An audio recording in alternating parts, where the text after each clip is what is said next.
Ohio gozaimasu, konnichiwa, konbanwa, everyone, wherever you're at in the world. Welcome to Last Rounds Baseball's live commentary of the DuPont Professional Baseball League.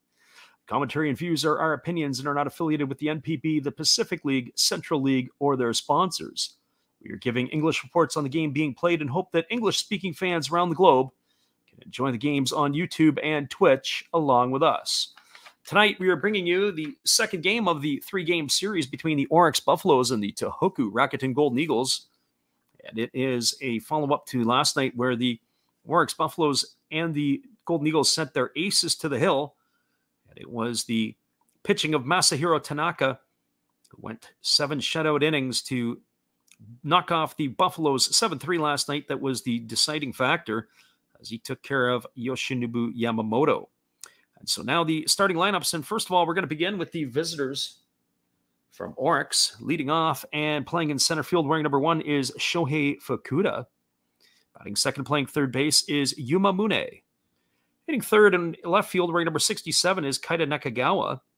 In the cleanup spot and doing the designated hitting is number 7 Masataka Yoshida. Batting fifth and right field wearing number 99 is Yutaro Sugimoto.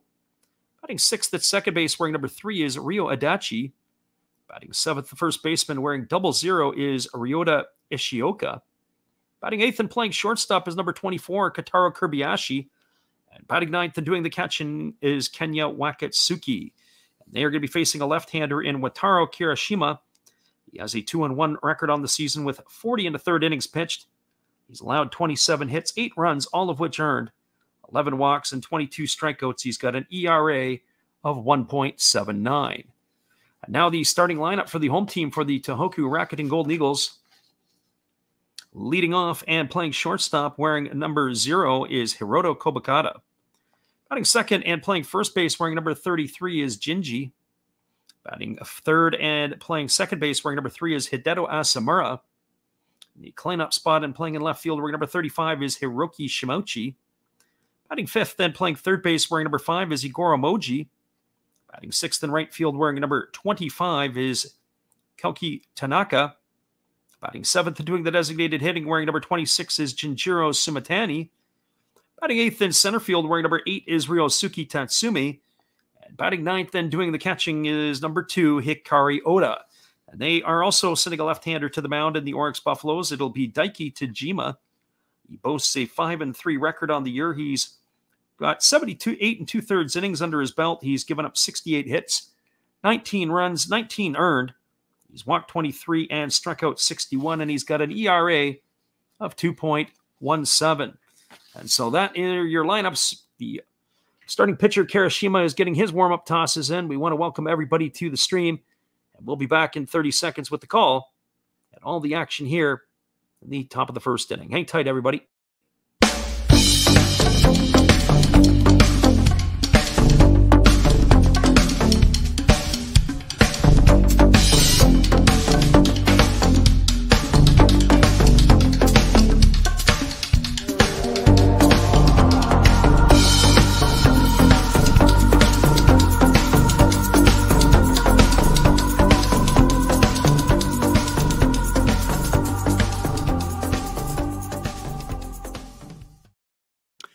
Welcome back, everybody. The lefty Wataru Kirishima is just completing his warm-up tosses, and we'll be ready to get this one underway as it'll be Shohei Fukuda, Yuma Mune, and Kaida Nakagawa to get things going here in the top of the first inning. It is a beautiful day for baseball in Tohoku yesterday. Overcast skies, and they were calling for rain in the area today.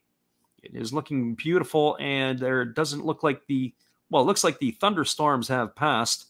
And it is clear skies, and this one is ready to happen. There is nowhere to hide at this stadium. It is pretty much a open bowl where these stands are. There's no real overhang that's going to protect you from the sunlight. So if you're out there, you are baking in the sun. So we are now ready to get this one underway as here comes the first pitch of the ball game. So Kirishima rocks into the motion, and he kicks and delivers. It is a fastball taken for a called strike. And the count is quickly 0-1. We are underway as Shohei Fukuda is the batter. He's batting .271 on the season. He's got no homers and 12 RBIs. And here comes the pitch from Kirishima. It's a fastball taken at the knees for a called strike, and the count is now 0-2. So no balls and 2 strikes. As we get ourselves ready here comes the offering now from Kirishima. It's a fastball that just misses off the outside corner. That makes the count 1-2 now on Fukuda. So 1 ball and 2 strikes. Kirishima working into the windup. He kicks and he fires. It is a breaking ball that just misses inside. That backed Fukuda off the plate. He was diving into the pitch, but that runs the count to 2-2. So 2 balls and 2 strikes. So Fukuda digs himself back in. Now he's waiting on the offering from the lefty Kirishima. He rocks into the motion and he kicks and delivers. It is a breaking ball swung on. It is slapped foul. It's going to go down the left field line, and that's going to keep the count at 2-2. Defensively for the Golden Eagles tonight, from left to right on your computer, it is going to be Shimochi in left field. The center fielder is Tatsumi, and the right fielder is Koki Tanaka. Around the horn from first to third is Jinji at first, Hideto Asamura at second. And here's the pitch. It is a fastball swung on. This ball is lined to left field. It's going to get down in front of the left fielder, Shimochi. And Fukuda is aboard with a leadoff single here in the top of the first inning, and that's going to bring up Yumamune. Just to finish it off, it is Hiroto Kobukata, the shortstop. The third baseman is Yugoro Moji. And the battery for tonight's game is Wataru Kirishima on the hill and Hikari Oda behind the plate. So that is your defensive alignment for the Golden Eagles. So Yumamune steps up to the plate. He's batting .262 on the season. He's got no homers and 21 runs batted in. Mune batting from the left side against the left-handed throwing Kirishima. As we noted, not just tonight, but throughout most of the series, the Golden Eagles will be facing a lefty tonight. They load up their lineup. They don't really differentiate whether it's a lefty or a righty on the mound. They'll throw their lefties out there. There's a first pitch fastball that misses outside, and the count is 1-0 to Mune. Mune has suffered like many of the players in the Pacific League, and that is with a power outage. He doesn't have any home runs this year. The leader for the Buffaloes in tonight's game is Sugimoto. He has 11 on the season. So 1 ball and no strikes to Mune. The lefty Kirishima holds the ball right up at his face when he comes set. Now he steps off the rubber and does a little flick throw over to first base, and diving back in time is the base runner Fukuda. Fukuda can run a little bit. He's got 6 stolen bases on the year. He leads the Buffaloes in that department in the lineup tonight, that is. The Buffaloes are wearing their navy tops with the white pants. They were in their all whites yesterday, which was kind of what you recognize or you see on the road. There's a breaking ball that drops in, count as 1-1. I say that's more like their home uniform, that is, wearing the all whites. So Yumamune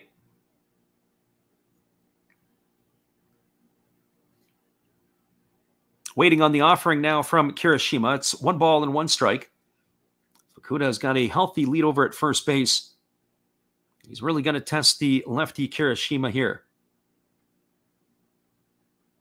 And here comes the pitch. It is a breaking ball that drops in for a call strike, and the count is now 1-2 to Mune.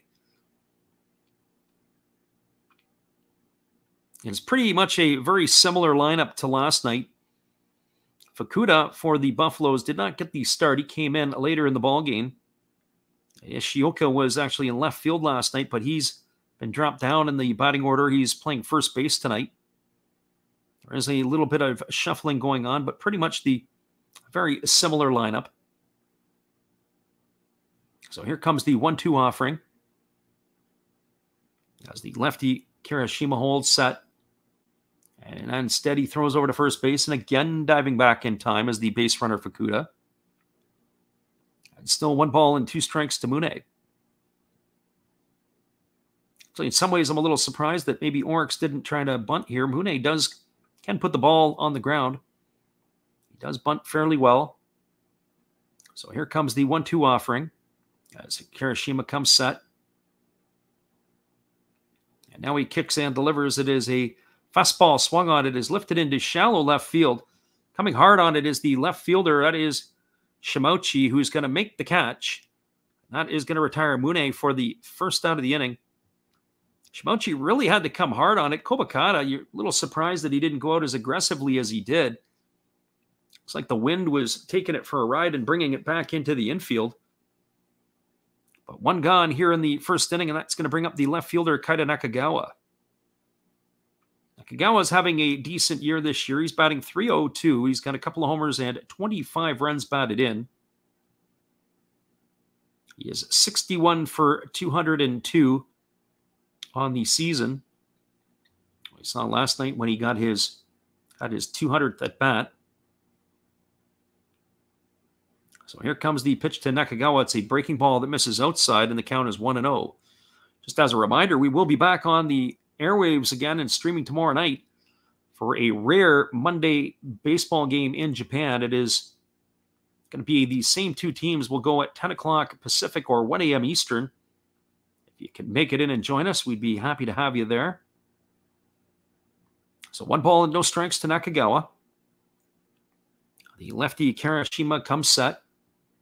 And instead, he flicks it over to first base. And again, diving back is the base runner, Fukuda. So far, we've only really seen a couple of token tosses. We really haven't seen a good move from Kirishima. We've seen him pitch a couple of times before, and I really don't know if he's got an A move to first base. We're talking about John Lester, the former big league pitcher who was with the Cubs and the Nationals and the Red Sox. An entire career without having any type of move for a lefty at all. There's a breaking ball that misses down, and the count is now 2-0 to Nakagawa. This might be a good pitch for a hit-and-run situation here. We'll keep our eye on the runner, Fukuda. See if they put him in motion. As they are going to see if Nakagawa is going to get something good to hit. It is a fastball count, so 2 balls and no strikes. The lefty Kirishima comes set. And now he kicks and fires. It is a fastball that misses off the outside corner, and the count is now 3-0. If you were going to think about hitting and running, that would have been a good pitch to do it. That was right on the outside corner. Would have been able for Nakagawa to go with the pitch and slap it through the 4-hole. They decided against their wishes as they have Masataka Yoshida on deck. And in the hole, it is Yotaro Sugimoto. So they got the meat of the order ready to come up here in the first inning. Here's the 3-0 pitch, and there's a fastball that just misses down. And that is ball 4. Nakagawa's got himself a walk, and that's going to advance Fukuda to second base. That's going to bring up the designated hitter, Masataka Yoshida. For Yoshida, he is hitting .304. He's got 9 homers to go with 48 runs batted in.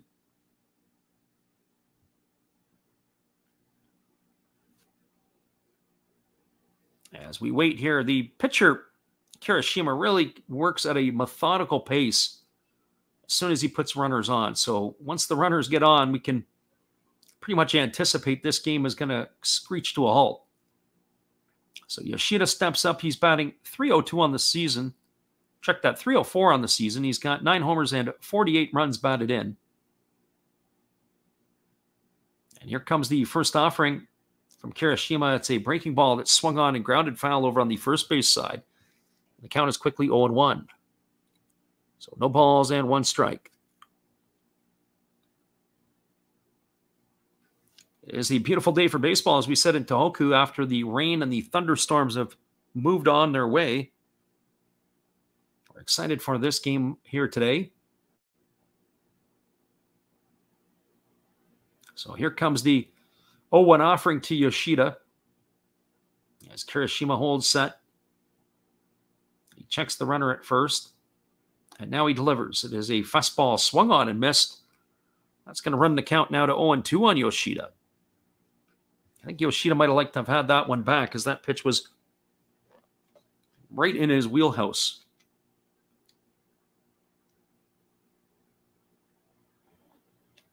So no balls and 2 strikes. Yoshida gets himself dug back in. This is one of 2 games that are early starts in the NPB. We'll get you updated on the scoring here in just a little bit. Here's the 0-2 offering. It is a breaking ball that misses down, and the count now goes to 1-2. So 1 ball and 2 strikes. The other game that is underway, it is the Saitama Cebu Lions and the Hokkaido Nippon Ham Fighters. They're already in the bottom of the first inning and skipping along a little quicker than this one. In less than an hour's time, the Hiroshima Carp and the Amuri Giants will get going for the second game of that series. And then at 4 a.m. Eastern or 1 a.m. Pacific, it'll be the Fukuoka SoftBank Hawks and the Chiba Lotte Marines. There's a fastball swung on. This ball is grounded through the 4-hole into right field. And a ball is fired in by Tanaka, and slamming on the brakes over at third base is Fukuda. It's going to be a base hit that's going to load the bases. As Yoshida is going to pick up a knock here, and that's going to bring up the right fielder, Yutaro Sugimoto. For Sugimoto on the season, he's batting .241. He's got 11 homers and 34 runs batted in.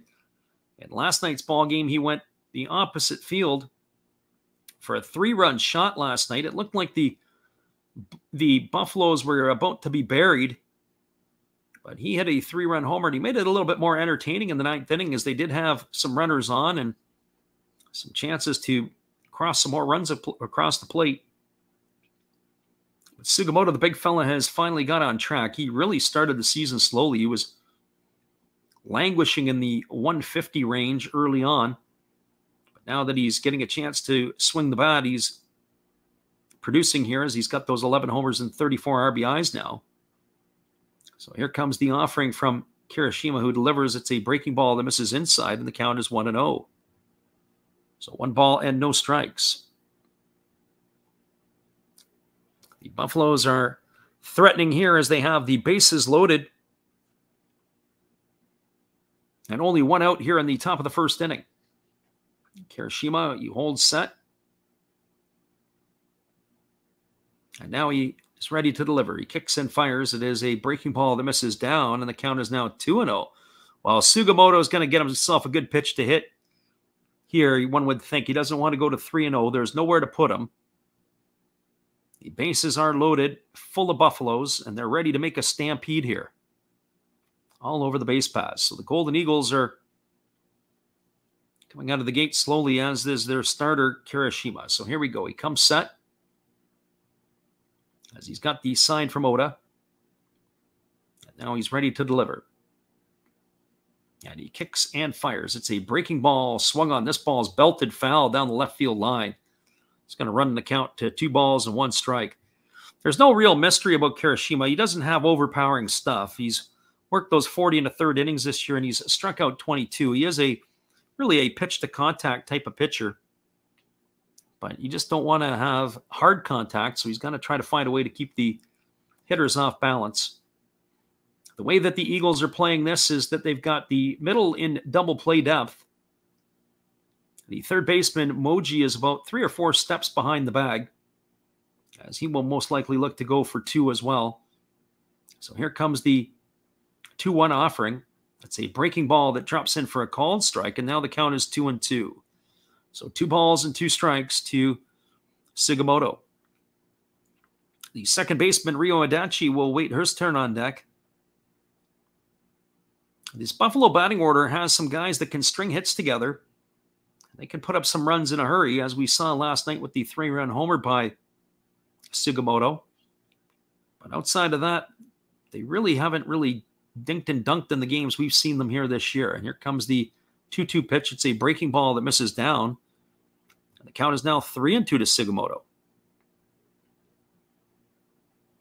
For those people who are in here and are wondering and looking for the overs and the unders, I didn't get a line on the over-under on this one here. Sometimes people are looking through the first 5 innings or later. One would think with these 2 soft-tossing lefties after the bullets that were being thrown last night, will probably be more along the line of a little bit more paltry or a little bit more fluffed up offense tonight. We would like to think that these teams will be able to swing the bats.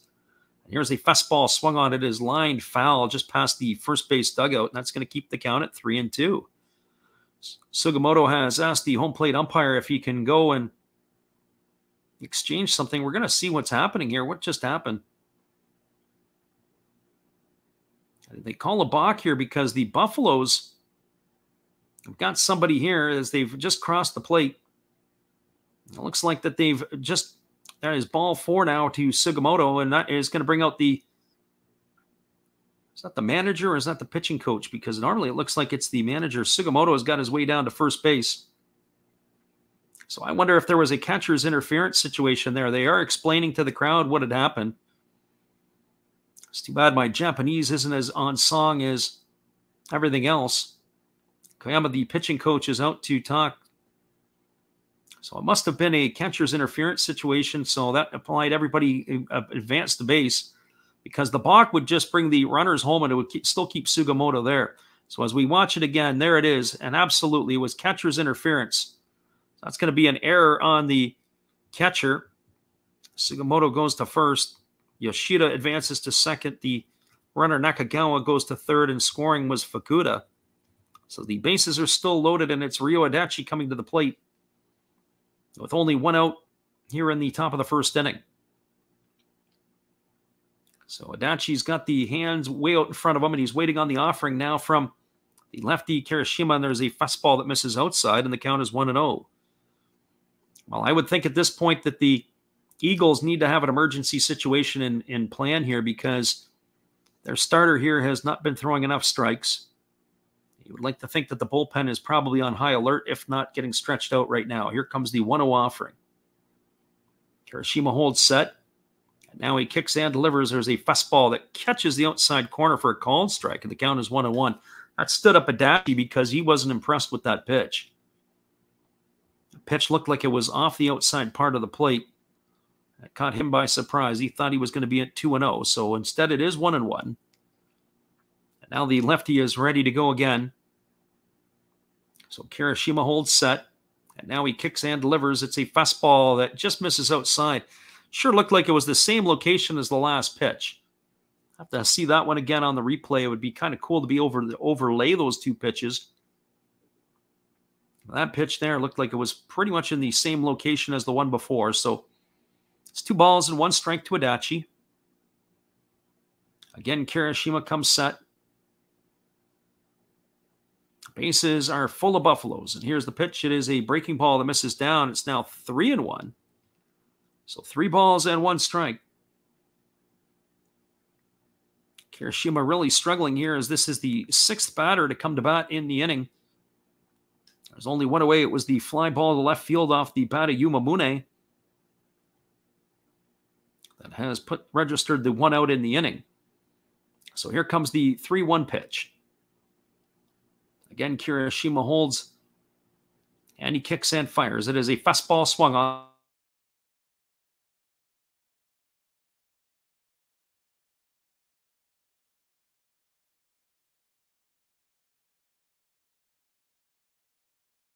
This ball is lifted into right center field. Sacrifice fly to 9 for an RBI. It's going to be the 2nd out of the inning. It's going to score Nakagawa, and everybody else is going to hold. It'll be runners at first and second.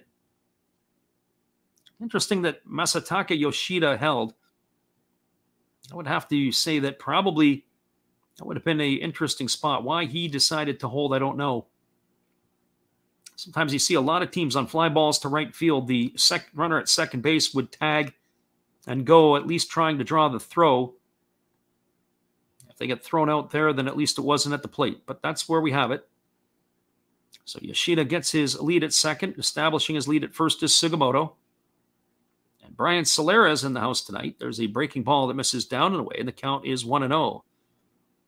Thanks for stopping in, Brian. We're glad you could be here with us. And we've been reminding everybody it's going to be a rare night tomorrow night that we're going to be doing Japanese baseball on a Sunday evening. Monday, Japan time, is there will be another ball game tomorrow. So here comes the 1 ball, no strike pitch. It is a breaking ball that drops in for a called strike, and the count is now 1-1 to Ishioka.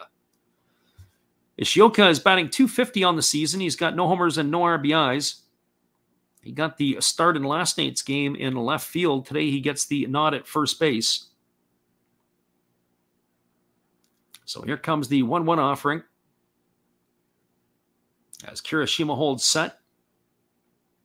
It's a quiet crowd and a late arriving crowd in our chat tonight. There's a fastball taken for a called strike, and the count is now 1-2. But that's okay. We Don't normally do the games that start at 9 o'clock. Normally it's the 10 o'clock Pacific time, but I had to dive all over this one. Rather to see this than the Fighters and the Lions, although the Fighters have played really good ball. I think they've won 7 straight. So here comes the 1-2 offering as Kirishima holds at the chest. And now he kicks and delivers. It's a breaking ball that's tap foul behind home plate, and the count remains at 1-2. So 1 ball and 2 strikes to Shioka. The runner at second is Yoshida. The runner at first is Sugimoto. As the pitcher, Kirishima, rubs up a new baseball, we're ready to go back at it. 33 pitches so far here in the top of the first inning. As we look at that other score, it's probably the Lions, probably well into that second inning by now. Here comes the 1-2 pitch. There is a breaking ball swung on it. It is tapped slowly back to the pitcher. Kirishima fields it. He fires to first. That's going to go down as a ground out, 1-3. And that is going to end the inning here in the first inning. So there was some damage here in the inning. There were 2 runs in the inning. There were 2 hits. There was an error, and there was 2 runners left aboard. We're through a half inning. It is the Orix Buffaloes 2, the Tohoku Rakuten Eagles. Golden Eagles coming to bat. Stick around, everybody. We'll be back with the call here in just a few moments. We appreciate you guys being here with us. Steve Rademacher is in the house tonight. Be sure to check out after the game his 500 subscriber giveaway and everything that you need to know to enter on his page. Hello, guys. Steve Rademacher coming at you. I'm having my 500 subscriber giveaway if we get there by the end of this year. That's my name and my channel, Steve Rademacher. All you have to do is be publicly subscribed, and then you can enter to win once we hit the magic number. Either an unopened, still sealed box of Star Trek official trading cards, Next Generation and Original Series. If that's not your cup of tea, we have Fleer Adrenaline with a Deerdick rookie card. I have pulled out an autograph from one of these, and there are relics. If that's not your thing, how about an unopened box of 1987 Donruss Baseball? Just come watch me, subscribe, and enjoy the show. Thank you. Appreciate you there, Steve, and your support of the channel. And in turn, we like to support Steve Rademacher. We'll be back in 30 seconds with the call. Stick around, everybody. We're glad you're with us.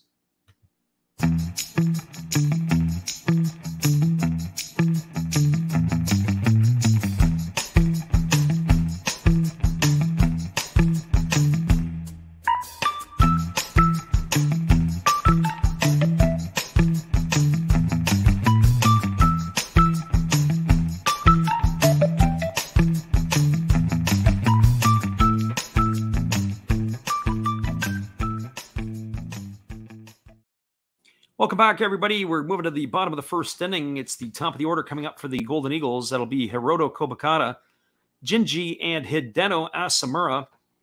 For Kobakata on the season, he's hitting .265. He's got no homers and 13 runs batted in. He is the table setter tonight as Nishikawa gets the night off, and the first pitch is a breaking ball that misses down and away, and the count is 1-0. So 1 ball and no strike to Kobakata. He was raised up into the leadoff spot. Only a couple of minor changes in the lineup tonight. And here's the pitch. It is a breaking ball that misses, and the count is now 2-0. Tanaka, who came in late last night in the ball game, he gets the start in right field tonight. Shimouchi moved from right to left. And here's the pitch. It is a breaking ball that misses down, and the count is now 3-0. So both the starting pitchers having trouble locating early in the first inning. So 3 balls and no strikes. And here comes the offering from the lefty Tajima, who kicks and delivers. There's a fastball taken at the knees for a called strike. And the count now goes to 3-1. Taiki Tajima, another soft tossing lefty. He's got 61 strikeouts in 78 innings. And here's the pitch. It is a fastball swung on. It is grounded foul down the first base line. That's going to run the count full now to 3-2. As we mentioned, the other game that is going on in the Pacific League is in the bottom of the first. The Hokkaido Nippon Ham Fighters continuing their hot play. Scored a couple of runs, and they're still batting. There's a fastball swung on, and this ball is lined right to the second baseman, Ryo Adachi. He hardly had to move, and that is going to retire Kobakata. Kobakata hit the ball right on the screws, but right to the second baseman, and that's going to bring up the first baseman, Jinji. For Jinji, he's hitting .319. He's got no homers and 18 runs batted in.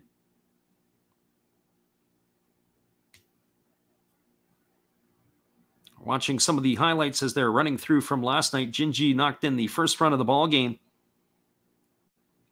off of Yoshinobu Yamamoto, and there's the first pitch breaking ball that misses low on the count as 1-0. The umpire tonight has certainly had a tight strike zone. We thought he was maybe squeezing the home team pitcher in the first inning, but Daiki Tajima is getting the same stuff here in the first, so it's not just the starter Kirishima. There's a breaking ball that drops in for a called strike, and the count is now 1-1. So 1 ball and 1 strike. There is a fastball that misses inside to Jinji, and the count now goes to 2-1. So 2 balls and 1 strike. Jinji hitting from the left side against the left-hander Tajima, who holds at the belt, and now he kicks and he delivers. It is a fastball that swung on and fouled off into the shin guard of Tajima, and the count now goes even to 2-2. So that there serves as the protection. He fouled one off his foot last night, but it was off the top of the toe. So 2 balls and 2 strikes. And here comes the pitch. It is a breaking ball that misses in, and the count is now 3-2. One of the things I do like in the Japanese league that the Major League Baseball has adopted this year is they communicate to the crowd on what the call was. And obviously in the top of the first inning, as my Japanese is not as good as most, it's probably right there with my Greek. And here's the pitch. It is a breaking ball that misses low, and that is going to be ball 4. And Jinji's aboard with a 1-out walk, and that's going to bring up Hideto Asamura. But I like the fact that the umpires are explaining to the crowd what the decision was or what the reason was. And so in that first inning there, it was catcher's interference by the catcher Hikari Oda that allowed Sugimoto to get to first base. So that brings up Hideto Asamura. Asamura last night hit his 15th homer of the year. He's batting .262 on the season. He's got 52 runs batted in. He hits from the right side, and he's waiting on the first offering now from Tajima. And here's the pitch. It is a breaking ball that drops in for a called strike, and the count is quickly 0-1. So no balls and 1 strike to Hideto Asamura. Asamura is one of the more dangerous hitters in the Tohoku lineup. He's got power, and he's also a run producer. He can always drive in runs with guys on base. There's a breaking ball that's down, and the count goes even at 1. 1 ball and 1 strike. Asamura did not begin his career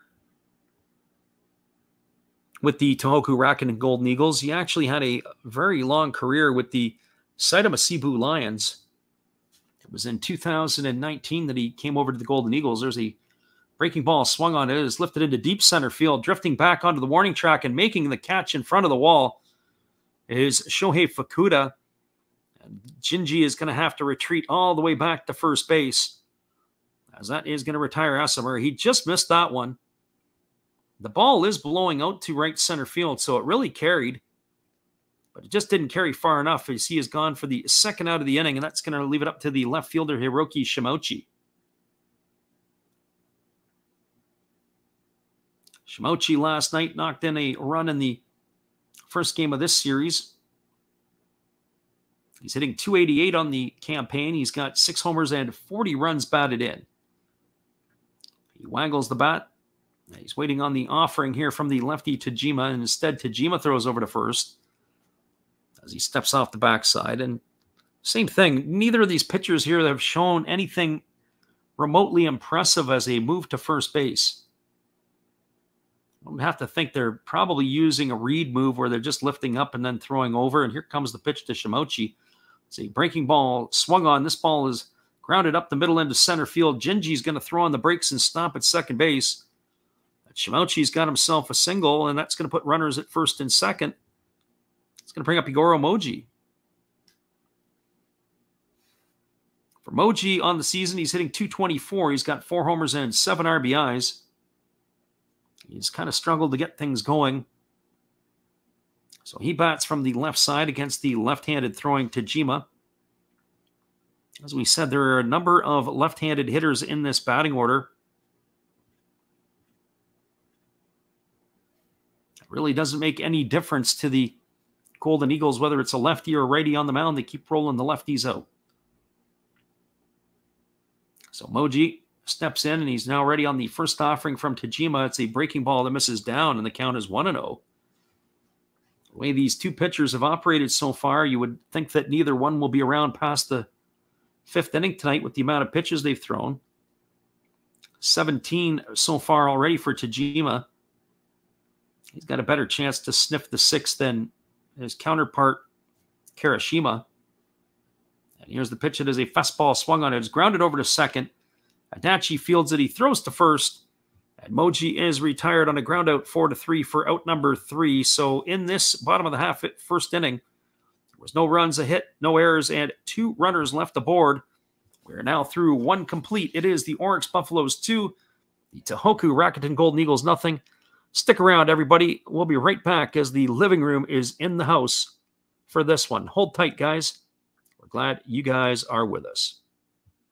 Hey, everybody. Thanks for checking out the game and Last Raps Baseball. This is Dave, Zero Fox Sports Cards. If you like pack openings, baseball, all that good stuff, check us out. Drop a comment on our channel this month to win a mystery pack of cards. All you gotta do is say Last Rap sent you to be entered. And we'll drop a video later on this month announcing the winner. Enjoy the game.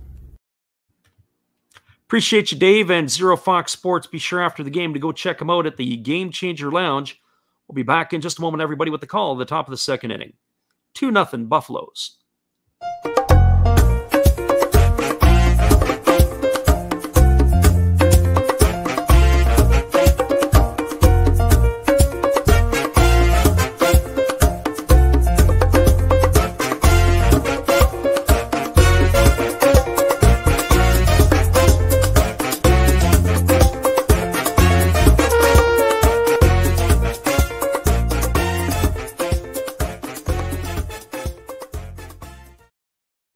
Welcome back, everybody. The left-hander Wataru Kirishima is completing his warm-up tosses. 34 pitches in the first inning for him, as he really had to work as he gave up a couple of hits. He had to endure an error committed by his catcher. Not to mention that they had also walked a couple of batters as well. So here we go as we're ready to get the 2nd inning going. It is going to be Kotaro Kobayashi, Kenya Wakatsuki, and Shohei Fukuda. That is the 8, 9, and 1 hitters in the batting order to face the lefty Kirishima. Last night, Kobayashi made a couple of great plays at shortstop. There's a first pitch fastball taken for a called strike. The count is 0-1, including going deep into the 6th hole and throwing off his foot Derek Jeter style to get a runner at first base. Phenomenal play by the young shortstop. There's a breaking ball that misses outside, and the count is now even at 1-1. Kobayashi is batting .207 on the season. He's got 4 homers and 14 runs batted in.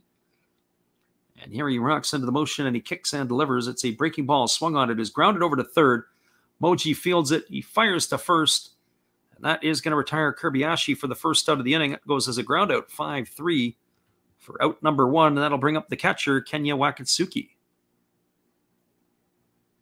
For Wakatsuki, he's batting .250. He's got no homers and 3 RBIs.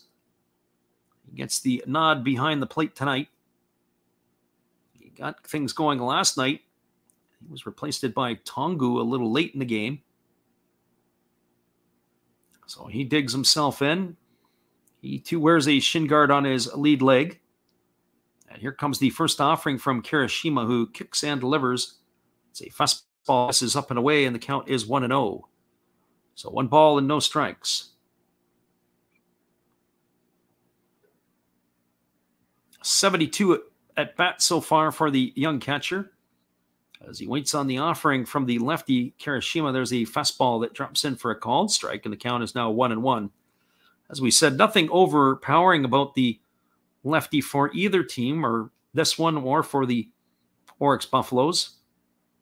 They'd have to try to mix their speeds, and they go slow and slower. That last pitch was at 105 kilometers. That's got to be about 63 miles an hour, but that misses outside, and the count is now 2-1. Every time they flash the kilometers, we got to do some quick math. As there's a fastball swung on and fouled away. It's going to reach the seats on the first base side, and the count is now 2 balls and 2 strikes. Wakatsuki bats from the right side against the lefty, who goes right back to work as he rocks into the motion, and now he kicks and he delivers. It's a fastball swung on. It is grounded through the 6-hole past the diving shortstop Kobakata into left field. That is going to be a base hit here as Wakatsuki is aboard with a 1-out single, and that's going to bring the top of the order, Shohei Fukuda, to the plate. It'd be an interesting question to ask the Japanese manager why he would put the slow-footed Wakatsuki batting ninth and then have a guy who can run like Fukuda at the top of the order. If Wakatsuki gets on, he really plugs up the base paths. But Fukuda can run a little bit, and you're going to basically put a block in front of him. So Fukuda steps up. He's 1 for 1 tonight. He singled his first time up and scored a run.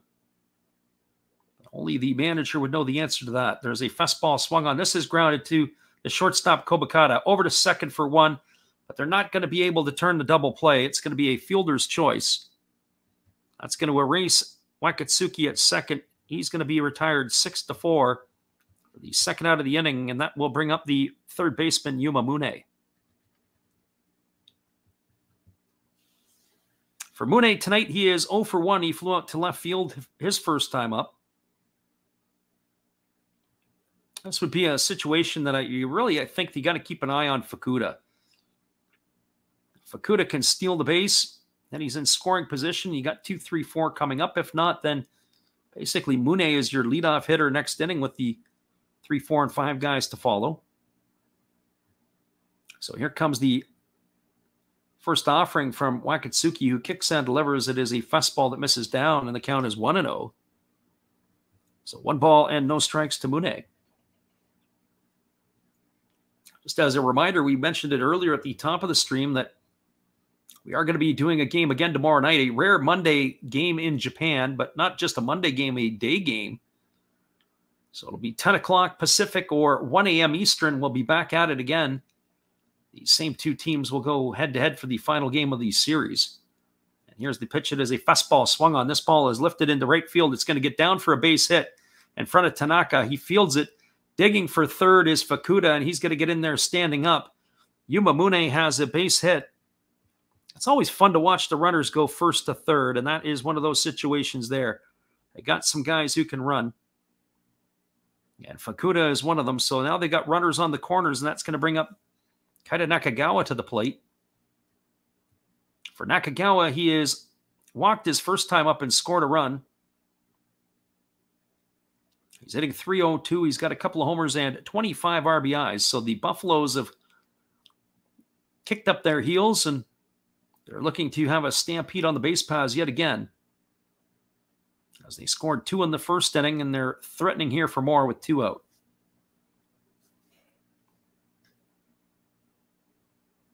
So here comes the first offering to Nakagawa as Kirishima comes set.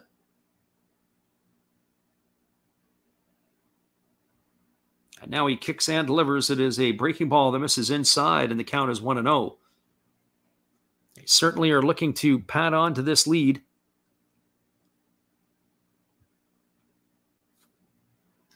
One ball and no strikes. Nakagawa is digging himself back in. Kirishima is getting the sign from his catcher. He checks the runner Fukuda over at third.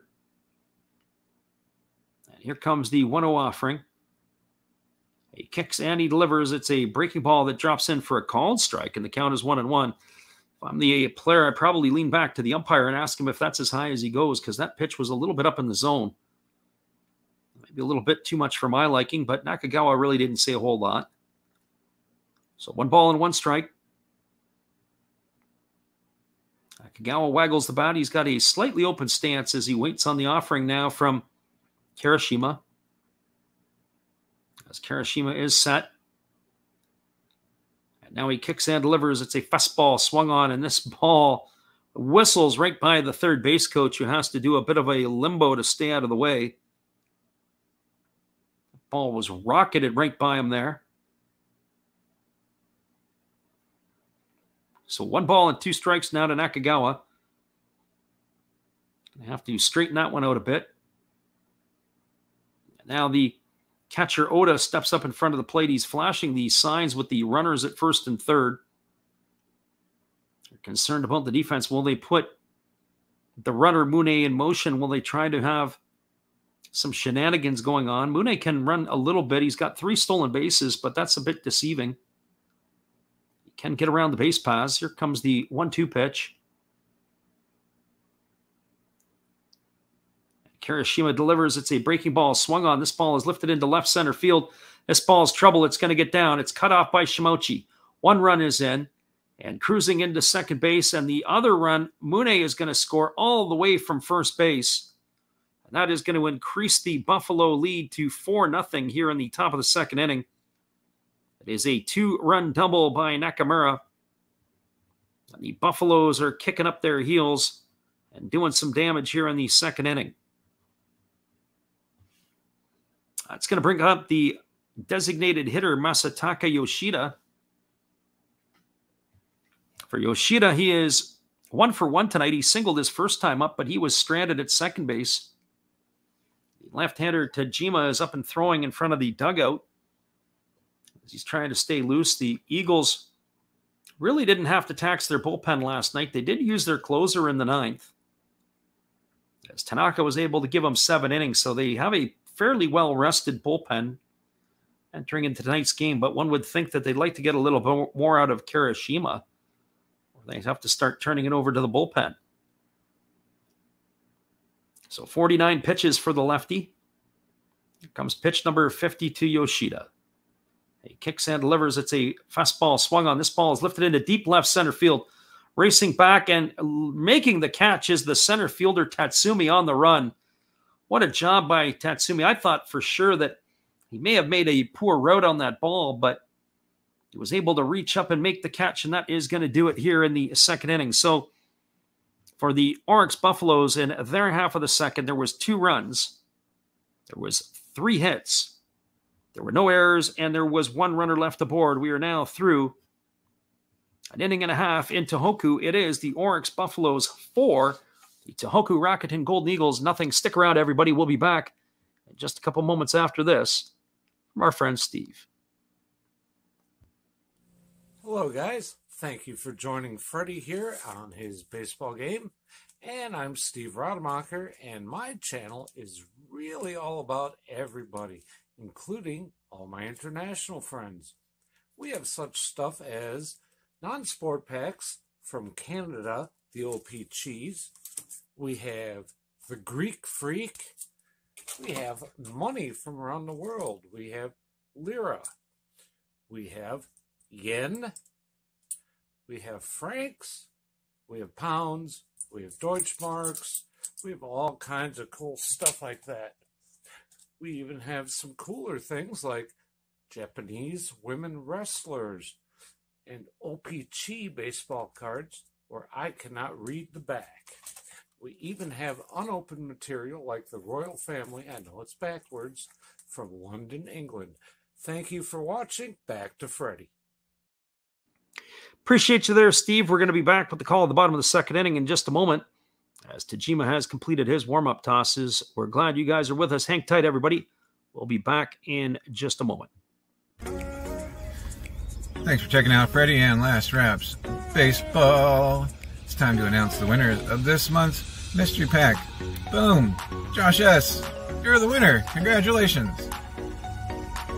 Enjoy the game, and remember to tell Steve Rademacher, pick a haircut. Back to the game. Thanks again, Dave, and we're ready to go as Daiki Tajima is ready to face Koki Tanaka. And the first pitch to Tanaka is a fastball that misses down, and the count is 1-0.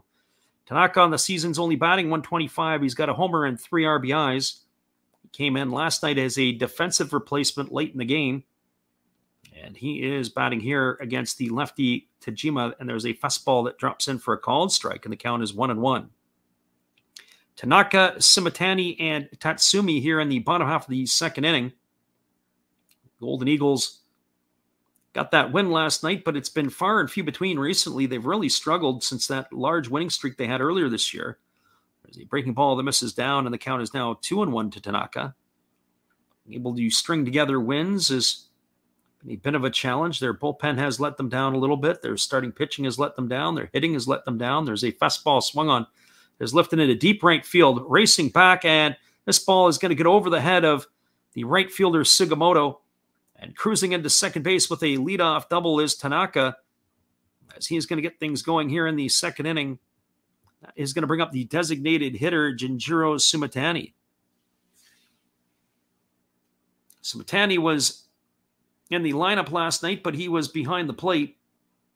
So the veteran gets the nod as the designated hitter tonight. He bats .219 on the season. He's got a homer and 8 RBIs. The veteran backstop.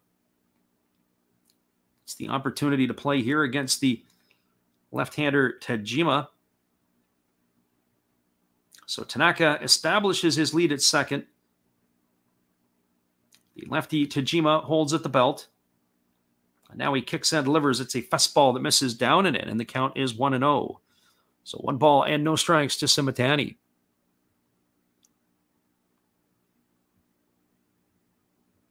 It is a good night for baseball, as we said, or a good day for baseball, as cloud is in the area a little bit right now, and it is keeping the sun off the patrons. There's a breaking ball that is swung on and missed, and the count is 1-1. There were thunderstorms that were to roll through the area earlier, but those are gone now, and it is baseball that all we can focus on right now. It's supposed to be free and clear the rest of the day. So 1 ball and 1 strike to Simatani. And here comes the offering from the lefty Tajima. He kicks and delivers. It's a fastball that misses off the outside corner, and the count is now 2-1. So 2 balls and 1 strike.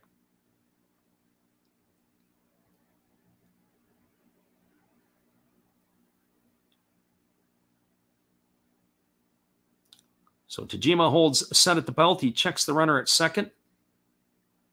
And now he kicks and delivers. It is a fastball swung on. This ball is belted to left field. It's going to get down for a base hit in front of the left fielder, Nakagawa, who fields it off a hop. And it is a single for Simatani. Stopping at third is Tanaka.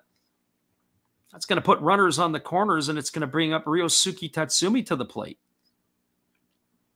So we talked about this in some of our other streams. There's nothing worse when a pitcher is given a lead, but also you score runs for him in your half of the inning, and he's got to come back and put up a 0, and Tajima is certainly in line for giving up at least 1 run here because there's runners on the corners and nobody out.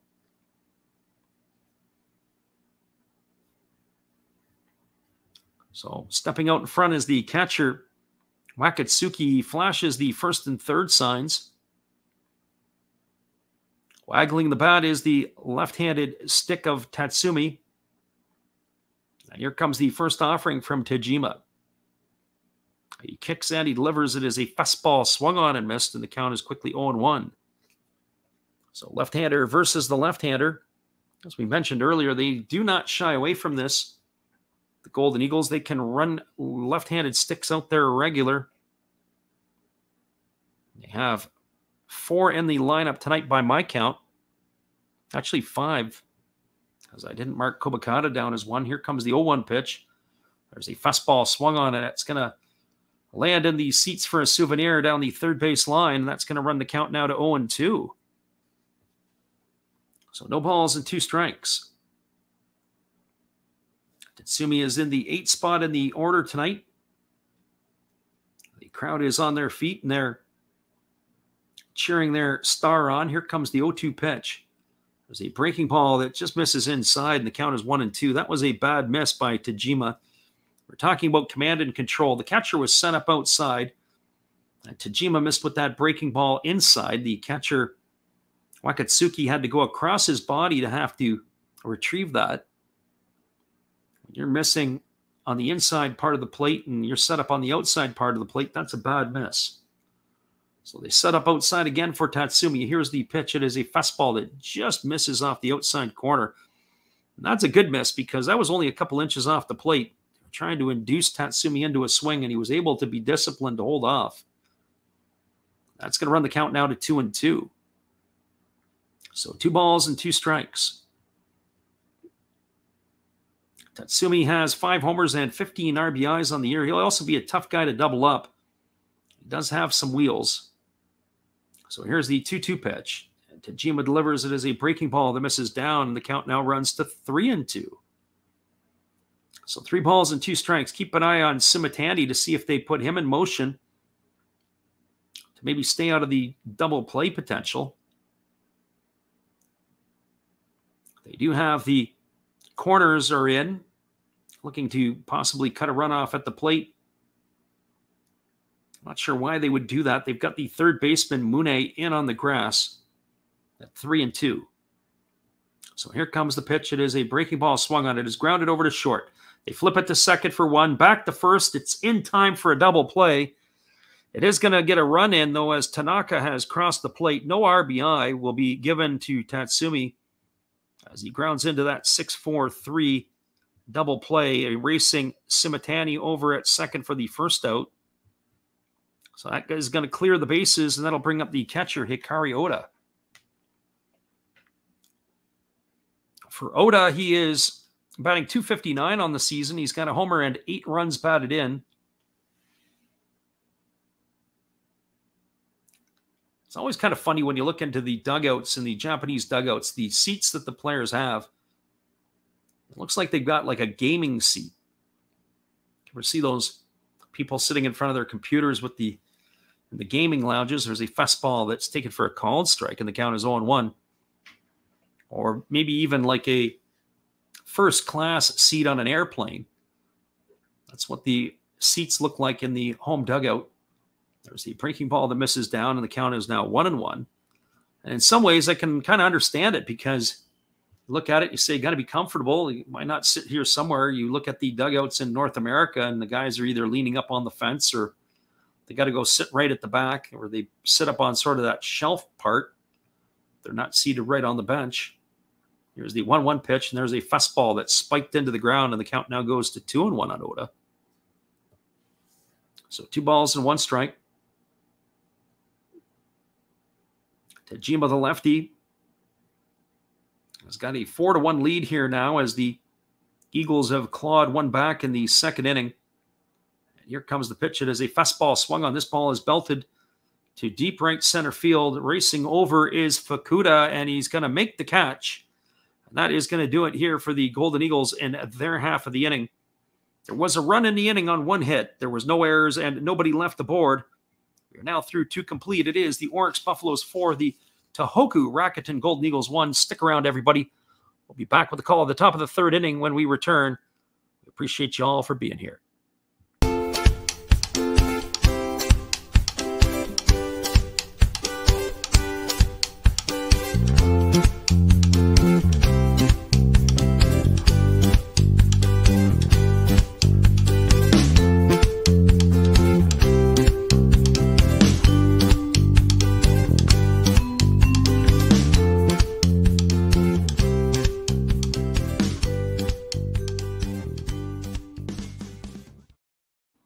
Eris385 is in the house. He says, hopefully we're in for a good game. We agree too. Hopefully we are in for a good game. We'll be back in about 30 seconds, everybody, with the call. At the top of the 3rd inning, it is a 4-1 lead for the Orix Buffaloes. We'll be right back after this.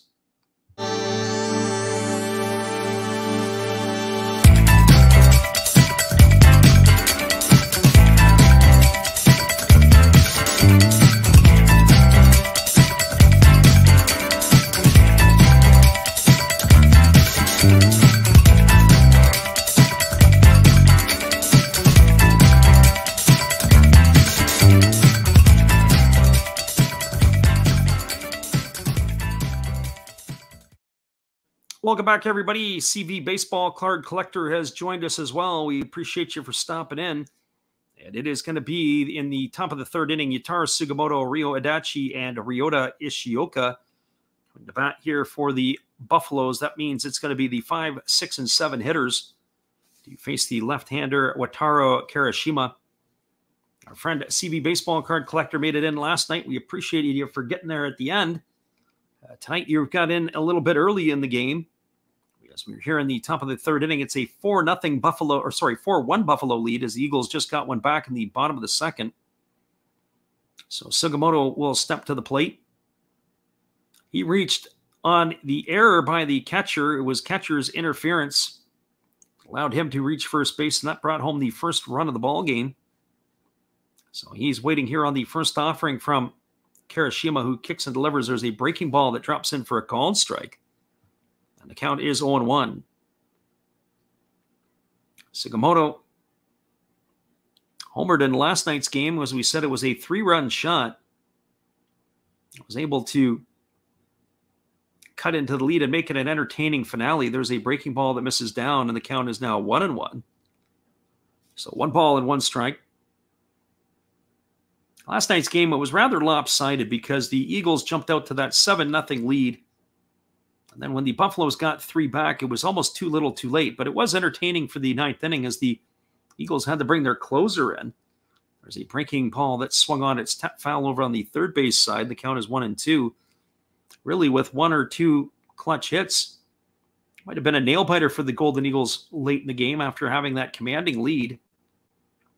So 1 ball and 2 strikes.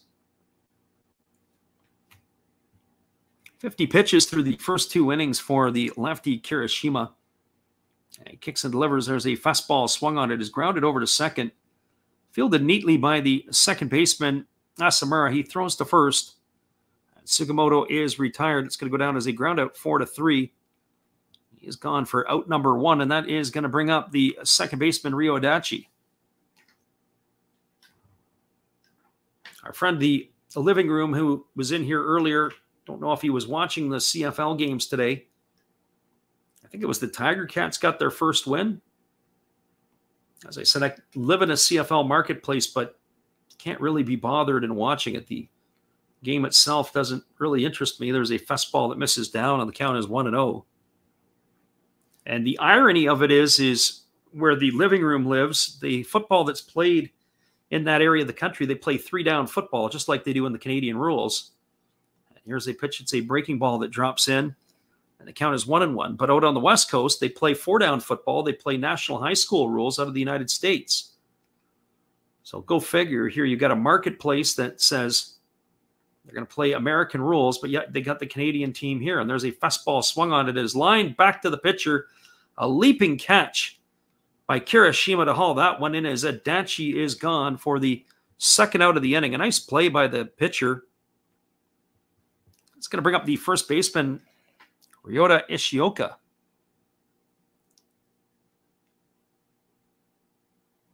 Our friend CV Baseball Card Collector says just rain is going on there. I know the feeling. Today they weren't calling for rain here, and it rained pretty much until about 2 o'clock, and then the sun came out, but they're calling for more rain coming in, and we're going to see it till Monday. Here's the first pitch breaking ball that is swung on and missed, and the count is 0-1. Ishioka tonight is 0 for 1. He grounded to the pitcher his first time up. And here comes the 0-1 offering. And he kicks and delivers. It is a breaking ball that drops in for a called strike, and the count is now 0-2.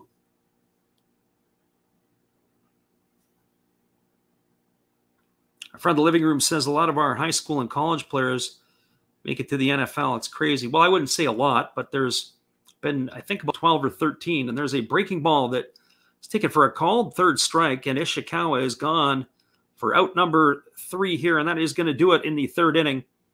There was no runs, no hits, no errors, and nobody left the board as the Orix Buffaloes were retired in order. We are now going to the bottom half of the third inning. It is 4-1 for Orix. Stick around, everybody. We'll talk more stuff when we come back in just a couple moments. Glad you guys are with us here tonight. Hang tight, everybody. Here is our friend Steve again. Hello, kids. Steve coming at you. It's Steve Rademacher, and if you like interesting stuff, if you like to laugh a little bit, and if you enjoy collecting, this channel's for you.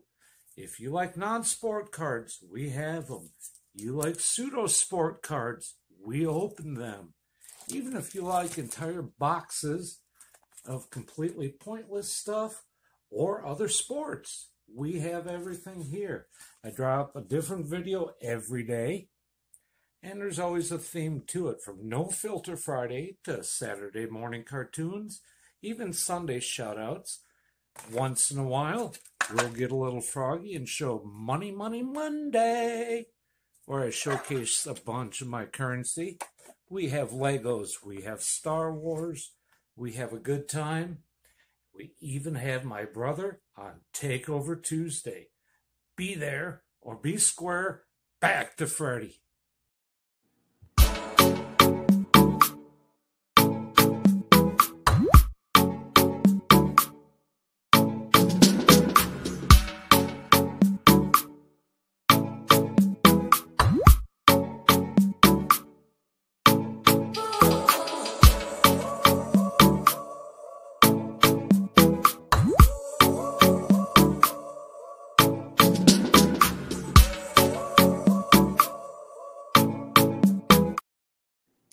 Welcome back, everybody. It's the top of the Golden Eagle batting order to face Daiki Chijima here in the bottom of the third inning, and that's Hiroto Kobakata who steps in. He takes a first pitch fastball for a called strike, and the count is 0-1. Kobakata tonight is 0 for 1. He lined out to the second baseman his first time up. He's waiting on the offering here from the lefty Chijima, who kicks and delivers. It's a breaking ball that misses down and away. The count is 1-1. So 1 ball and 1 strike. Our friend the living room says he was looking for the carp game and now he's watching Japanese news. There's a fastball that just misses inside. The count is 2-1. I'm thinking about taking some of my stuff, and I probably will maybe try to make a compilation type infomercial, but watching some stuff from Japan a couple of years ago, I found it more interesting watching the Japanese stuff than listening to CNN. There's a breaking ball swung on and fouled away, and the count is 2-2. So in other words, rather listen to Japanese stuff that I don't know anything about than to watch the news in English at the hotel. Crazy stuff. So 2 balls and 2 strikes. Living room said 239 millimeters of rain. That's a lot of rain. There's a fastball that misses inside, and the count is now 3-2. I remember during the Rugby World Cup when they had it in Japan, they had that tsunami that hit. The Canadian rugby team was out actually helping people. They had a game that was canceled, not like they would have done any damage anyway. There's a fastball that misses inside, and Kobakata is going to give himself a leadoff walk here in the third inning. Pretty crazy. They still haven't opened up the country to tourists yet. They've been only taking tourists from June the 10th that are in organized travel groups. So you have to go through a travel group to be able to get to Japan. There's word on the street that they will consider opening up in maybe September or October. They don't want the individual travelers to be going around. So we'll see what happens. I was kind of hoping maybe to get across again this year at Christmas, and there's a breaking ball that drops in for a called strike. The count is 0-1 to Jinji. Jinji today is walked his first time up, and he was stranded at second. So the runner at first is Kobakata, Jinji at the plate.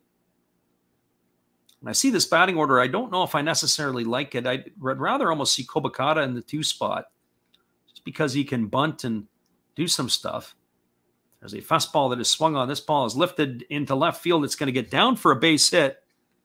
It's going to be runners at first and second. Our friend the living room says, looks like the guy who shot Abby. Well, I think they got him pretty quick. They tackled him, and he had some sort of homemade pistol. It was unbelievable. You know, when you think about how many times a year just police officers in the city of Tokyo have to pull their gun, which is very, very rare occasion. What happened there to the former president, really unfortunate. Putting political views aside, I don't really know much about Japanese politics, but that's somebody's life, and that's unfortunate. So here comes the first pitch to Hideto Asamura. It is a fastball that misses down and in, and the count is 1-0. So 1 ball and no strikes. Runner at second is Kobakata. The runner at first is Jinji. Asamura waggling the bat, waiting on the offering from Tajima, who kicks and delivers. It's a fastball that misses down, and the count is now 2-0. Well, the Eagles really need to do something here. They want to get back in this ball game. It's a 4-1 score for the Buffaloes. Runners at first and second. It's 2-0 to Asamura. This is not the guy that you want to fall behind on. Asamura hit the 3-run homer last night. He's got 15 homers on the year. He's in a RBI producing situation right here. John Cardona says, sorry, guys, I'm using my phone and about to head home. Can't comment much, but we appreciate you being here, John. And there's a fastball swung on. This ball is belted to deep left field, but this ball is going to hook foul, just to the left of the foul pole. I'm not sure if it's foul or not. We're going to have a look here. I know Asamura wants to see this to be reviewed. It looks like it was over top of the foul pole. So they're going to go and have a look at it. The foul pole is up high, but not as high as where Asamura had hit the ball. So the manager, Ishii, has asked for the review. And that's what they're going to do here. So we may have ourselves a tie ball game. They're going to go underneath the hood and have a look. Unbelievable. So we're going to get a look at it again on the replay. This ball was absolutely scorched. I don't even know if we can see it. These skies are kind of gray, and we can't quite see if that ball made it over the foul pole or not. So I don't know how they're going to be able to rule that, the umpires. They're going to have a different angle than we have. As I said, it's kind of the cloud is sort of moved in on the left field side over there, and so the ball that goes up, it's very difficult in which to see. So I can't give you a judgment one way or the other. Once the ball got into flight, I lost it. So how the home plate umpire is going to make that call, it's going to be difficult to overturn unless they've got something right down the foul line. And here comes the umpire, and they've called the time here, and they say it's a foul ball. So that's just going to be a strike on Asamura. It's going to run the count to 2-1. Just a plug for Japan. I'm obviously living in a different spot here. Just back to travel to Japan. Japan is probably, arguably, and the safest country I've ever been in. Hands down. I'll tell you a story in a minute when I was in Osaka. So here comes the 2-1 pitch. And the pitch is a fastball swung on. This ball is lifted into right field. And this ball is going to get down for a base hit. It is fielded by the right fielder. They fire it back in. It's going to load the bases as Kobakata is going to stop at third. Jinji stops at second. A base hit for Asamura. It's going to bring Hiroki Shimochi to the plate. Bases are loaded and nobody out here in the bottom of the third inning. So one of the things in Japan that I wanted to mention is I was in a Starbucks in Osaka. And I'm sitting there and a gal comes in and she puts her coat beside me on the chair. She lays her wallet down. Just so that you guys know, there's a mound visit going on here as the pitching coach is out on the mound. And she leaves her wallet and she goes off to the bathroom. And then she comes back out and she takes money out of her wallet, puts the wallet back down, then gets into line, and then pays for whatever food, drink she needed. And then she comes and sits down beside me. Well, there's no way anywhere in Canada, the United States, Mexico, that I would just leave my wallet sitting on a table next to a stranger I've never seen before and walk away and go get myself a drink or go to the bathroom, taking my wallet with me. But that's the innocence of Japan, and they don't expect people to take things. And so that's, in a lot of ways, you have to, really tip your hat because of where Canada and certainly the United States, where we used to be and where we're at now. There's a first pitch fastball delivered to Shimochi. It's popped up into shallow right field. Moving back on it is the second baseman, Adachi. He's going to make the catch. That is going to retire Shimochi. That is a pop out to the second baseman. He's gone for out number one. That's the for all the good things I say about Hiroki Shimouchi, that had to be one of the worst at bats I think I've witnessed in the last couple of years. I'm just going to bring up Igor Emoji to the plate. He is 0 for 1 tonight. He is grounded to second. As I say about Shimouchi, he is what I consider a professional hitter. Usually puts good swings on good pitches, and that certainly was not it there. So Moji steps up to the plate with the bases loaded and 1 away. And here comes the first offering from Tajima. He kicks and delivers. It is a fastball taken for a called strike, and the count is 0-1. The Eagles definitely need to get at least 1 run here, if not more, as they loaded the bases with nobody out. And here comes the 0-1 offering to Moji. Lefty Tajima holds at the belt, and now he kicks and delivers. It is a fastball taken at the knees for a called strike, and the count is now 0-2.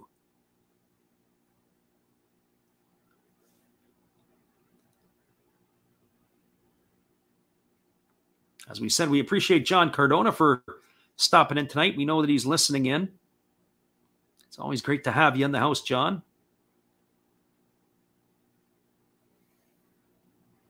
So here comes the 0-2 offering.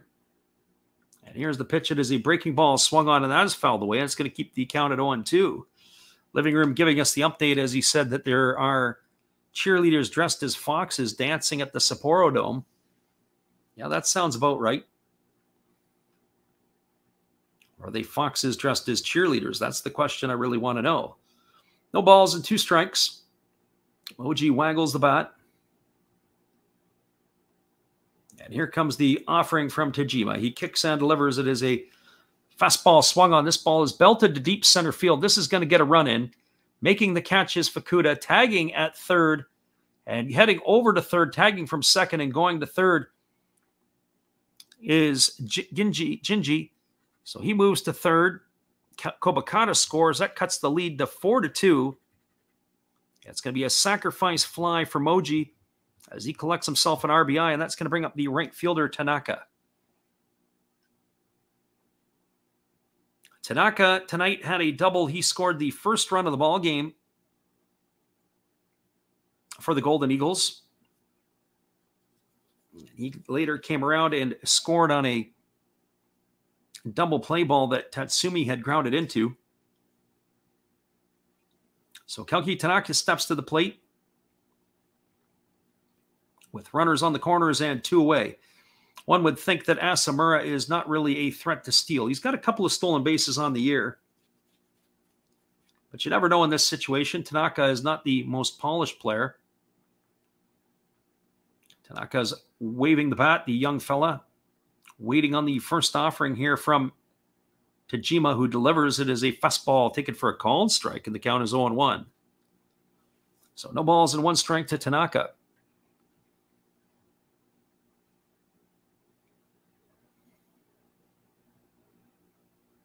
Tajima trying to wiggle out of this jam. If he can only give up 1 run, then he'd be able to do it, that's for sure. Here comes the 0-1 pitch. He holds at the belt. And now he kicks and delivers. It is a fastball that catches the outside corner, and the count is now 0-2. So no balls and 2 strikes.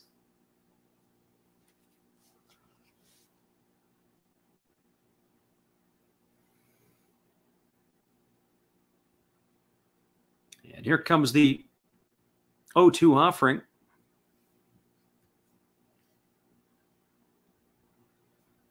Our friend the living room is letting us know to check our email.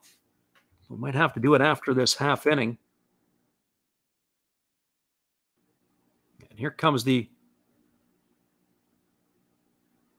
0-2 offering.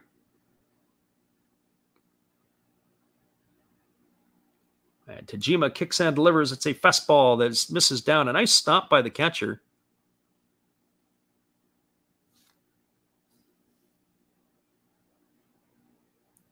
That's going to be 1 ball and 2 strikes.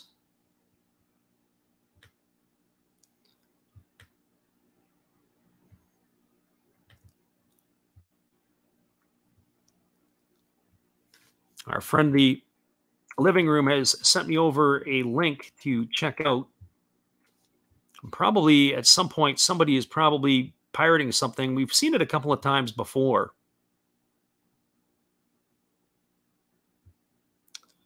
Not sure who that is and what they've got going on. So basically, oh, I see what that is. That's Pacific League TV.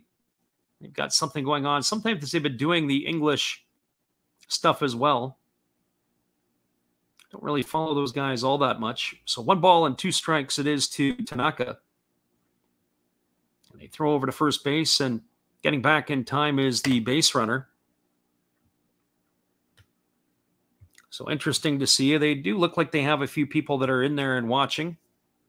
We get some of that stuff.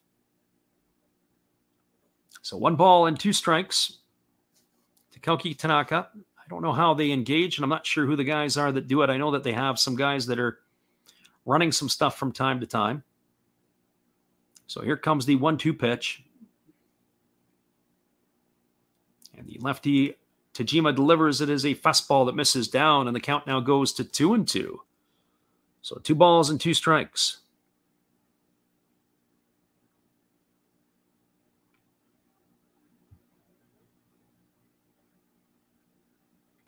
So 2 balls and 2 strikes to Tanaka. He digs in here with the runner Jinji at third, the runner Asimer is at first.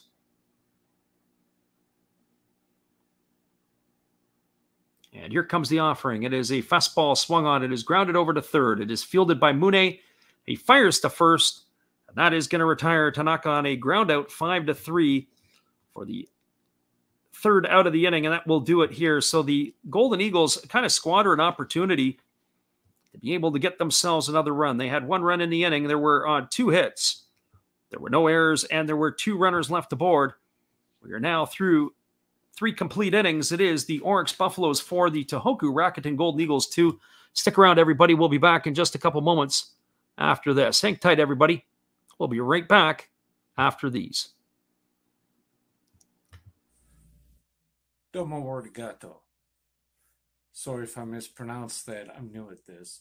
Thank you for watching Last Raps Baseball. Tell all your friends and family to come check him out, ask some questions during the telecast, and give him a good sub and a thumbs up. And this is Steve coming back at you, and some new things on my channel.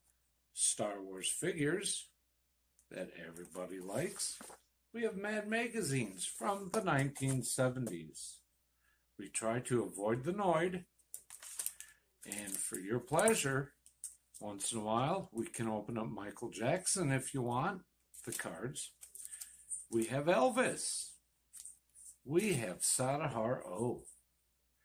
We love everything that is everything, so we even have the Beatles fighting with lightsabers.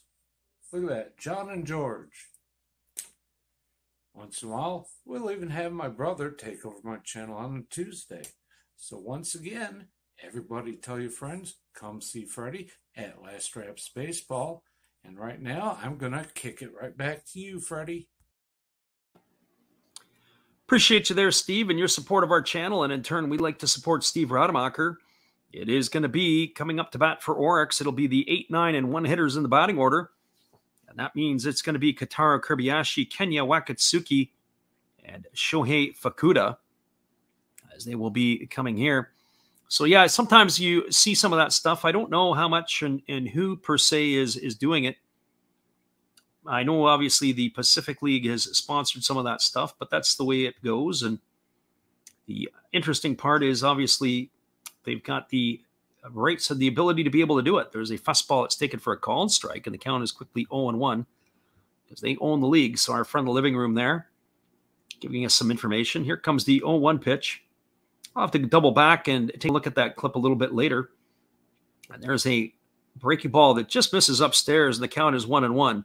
At the same point in time, I can also go off and say something and say some things that maybe some of these people don't know about. Our friend in the living room says, ask Josh S. which one is better. Yeah, I guess that's the case. So we appreciate you there for that, as there is a fastball swung on and fouled away, and the count now is 1 ball and 2 strikes. Certainly brand recognition, and obviously being able to do that is one thing. I do know it was interesting that during the Olympics last year, they had a couple of guys that were doing the stream we would get here. We were watching some of the games played in Japan. It was sometimes kind of hard to struggle and listen to those fellas because they didn't really know the names of the players. There's a breaking ball swung on. This is lifted into left field. Shimauchi steps underneath it. He makes the grab, and that is going to retire Kobayashi for the first out of the inning on a fly ball to left field. And that's going to bring up the catcher, Kenya Wakatsuki. And what I mean by that is they would say the players' surnames first and then the last name second. So when you're watching the Seattle Mariners play and they say, hey, Julio Rodriguez is coming up to bat, instead the English announcers would say Sakamoto Hayato, or they would say Yoshida Masataka. So they were always giving you the surname first and then the first name second, which is kind of odd. There's a first pitch that is a breaking ball that is swung on and missed, and the count is quickly 0-1. No, the Pacific League is the league that has the channels, so I guess it's only available in Canada and the U.S. So here's the 0-1 pitch, and there's a breaking ball that just misses down. The first base umpire goes up with the safe sign, and Wakatsuki didn't go, so the count goes even to 1-1. I know earlier in the year that right at opening day weekend, I think it was Yahoo Japan had actually done some streams. There was a fastball swung on. This is grounded over to short. It's going to get past the outstretched arm of Kobakata, and it's going to be a single. As that ball gets into left field, and Wakatsuki is aboard with a one-out single here in the fourth inning. That is going to bring up the top of the order in Shohei Fukuda. As we were talking about some stuff, I got a chance today. I had an opportunity to get around and to listen to some other people streaming. There was a fella that was doing stuff on the New York Yankees. There's guys who call dedicated teams. And some of the guys do a pretty good job. Some of the guys do a suspect job. But certainly the chat in one of the ones I was in today was pretty active and lively. Our friend Eris385 says it's kind of like the ESPN doing the KBO games for the first part of the pandemic. Yeah, Eduardo Perez and John Sciambi were doing it. I'd get up in the early morning hours to watch some of that. There's a fastball taken for a called strike, and the count is 0-1. And certainly in the KBO was a little bit of a challenge. And by the way, these showers are just starting to come in here. They weren't really calling for showers at this point. They had said that the thunderstorms had moved on. But the fans are starting to scurry a little bit to put their rain jackets on as it is starting to get a little bit of rain here. And here comes the pitch. It is a fastball that misses outside, and the count now goes to 1-1. Yeah, and that's kind of the case. Sometimes you see that a little bit where you have the John Sciambi and the Eduardo Perez's, and you know, if you're not following a team or doing it day in and day out or following the league, it becomes a bit of a problem. You're not right on top of it. As I say, sometimes we're at a disadvantage when we're only doing the games on the weekend. We get to see the teams 2-3 times a week. Maybe you don't get to see a team for 2 or 3 weeks. They do look a little different. There's a throw over to first base, and diving back in time is Fukuda. It's going to keep the count at 1-1. Sorry, Fukuda at bat. It's Wakatsuki who was diving back. Keeps the count at 1-1 to Fukuda. Fukuda tonight has reached base twice. He's bounced into a fielder's choice, and he has singled. He's scored 2 of the 4 Orix runs. He bats from the left side against the left-handed throwing Kirishima, who delivers. It's a fastball that just backs him off the plate. The count is now 2-1. So 2 balls and 1 strike. The other part is that they've got the subscriber-only feature where if you're not subscribed to the channel, you can't comment. We like everybody right now, unless we got where it got too crazy. We did opening weekend. It got so crazy in the chat. We had about 40 or 50 people in here, and it was hard to keep up. So 2 balls and 1 strike. In some ways, I'd like to have 10,000 people listening. In other ways, I'd like to have about 20, and that way you can continue to engage with the audience. So 2 balls and 1 strike to Fukuda. The lefty Kirishima holds set. And now he kicks and delivers. It is a breaking ball that drops in for a called strike, and the count is now 2-2. The other thing is, too, is that when you do games on TV versus games on the radio, and I know the Toronto Blue Jays in 2021 went to a simulcast where they were going to do the broadcast with the television announcers on the radio. And I remember there was a lot of flack out of the Toronto area about that because it's never as good. The guys who are doing the game on the radio, they have to describe everything for the audience. And when you're watching it on TV, you don't have to be as good with your descriptives. There's a breaking ball swung on. This ball is popped into foul territory. Racing over is Moji. He's going to have room. He's going to make the catch in front of the third base dugout. And that is going to retire Fukuda for the second out of the inning. So 2 away, and that's going to bring up the third baseman, Yuma Mune. Our friend the living room says, when you have 10,000 listeners, you can hire an intern to field the best questions for your audience. There you go. And that's pretty much the truth, too. When you've got all kinds of people or all kinds of folks that are listening into your streams or watching your stuff, then you're going to need some support cast. And right now, it's a one-man gang is what it boils down to. But it's a lot of fun because you have to learn everything from almost the ground up. And there's a first pitch fastball taken for a called strike. The count is 0-1. For Mune, tonight he is 1 for 2. He's got a single. He scored a run. He's also flown out to left field. Mune digs himself in, ready for the 0-1 pitch. That would be the members only page or the fans only page. There's a breaking ball that misses down, and the count is now 1-1. As our friend the living room says, text Fred to 22100 to interact with Last Raps Radio Network.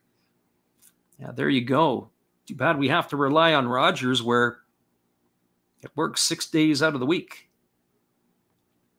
So 1 ball and 1 strike. The other part is, too, is right now by doing this, as I said, you can freelance a little bit where you don't necessarily have to always be sucking up to the home team. The home team, in a lot of ways, they're paying the bill. If you get a little bit too nasty toward the home team, they don't like it. There's a breaking ball that misses down and away, and the count is 2-1. Out in Vancouver here, when I first moved out here, they had the broadcast crew for the Vancouver Canucks was John Shorthouse and Tom Larscheid.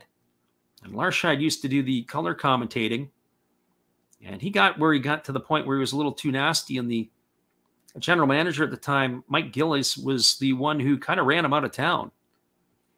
And so even though he was right, they didn't want the home team announcers to be too critical of the players. So here comes the 2-1 offering now to Mune. As Kirishima comes set, he kicks and delivers. It's a breaking ball swung on. This ball is lifted into deep left field. Moving back on it is the left fielder, Shimochi. He's going to make the grab, and that is going to do it for the Buffaloes in their half of the 4th inning. So for Orix in their half of the 4th, there was no runs, 1 hit. There were no errors and 1 runner left aboard. We are now moving to the bottom of the 4th inning. It is the Orix Buffaloes 4, the Tohoku Rakuten Golden Eagles 2. Stick around, everybody. We'll be right back in just a moment after this from our friend, Matt Hollis. Well, you've got to have an ace in the hole, a little secret that nobody knows. Life is a gamble, a game we all play, but you've got to save something for a rainy day. You've got to learn to play your cards right if you expect to win in life. Don't put it all on the line for just 1 roll. You've got to have an ace in the hole.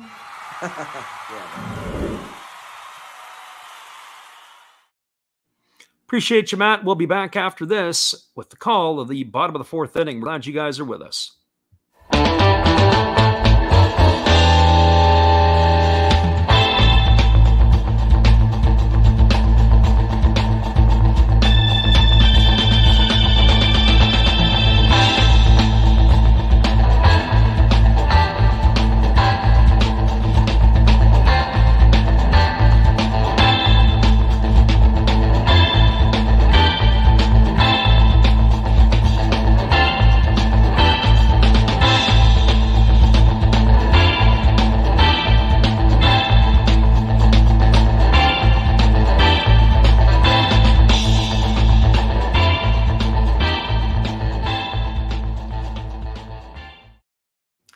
Welcome back, everybody. We're moving to the bottom of the fourth inning. It's going to be the 7, 8, and 9 hitters coming up for Tohoku. Jinjiro Sumitani, Ryusuke Tatsumi, and Hikari Oda to face the left-hander Daiki Tajima. Our friend Eris385 says the same thing happened to Frank White with the Kansas City Royals. Yeah, it's interesting. I remember growing up and listening to the Detroit Tigers when George Kell and Al Kaline used to do the games on television. And Al Kaline sometimes would be absolutely ruthless to both the home teams and the road teams. And the home team being the Tigers, of course. And I remember you could always just sense that he just had an absolute disdain for Rob Deere. He didn't like his approach at the plate. He didn't like what he did. And here comes the first offering to Sumitani, and it is a breaking ball that misses for ball one, and the count is 1-0. Sumitani tonight is 1 for 1. He singled his first time up, but he was erased in a double play that ultimately brought home the runner Tanaka for the first run of the game for the Eagles, and there's a fastball swung on and missed. The count is now 1-1. So sometimes the people that are doing the games, or the guys, the former players, and depending on who it is, if they're critiquing the game or giving the analysis, there's some people that just feel that it is too harsh. There was the 1-1 pitch, and there was a fastball taken for a called strike, and the count is 1-2.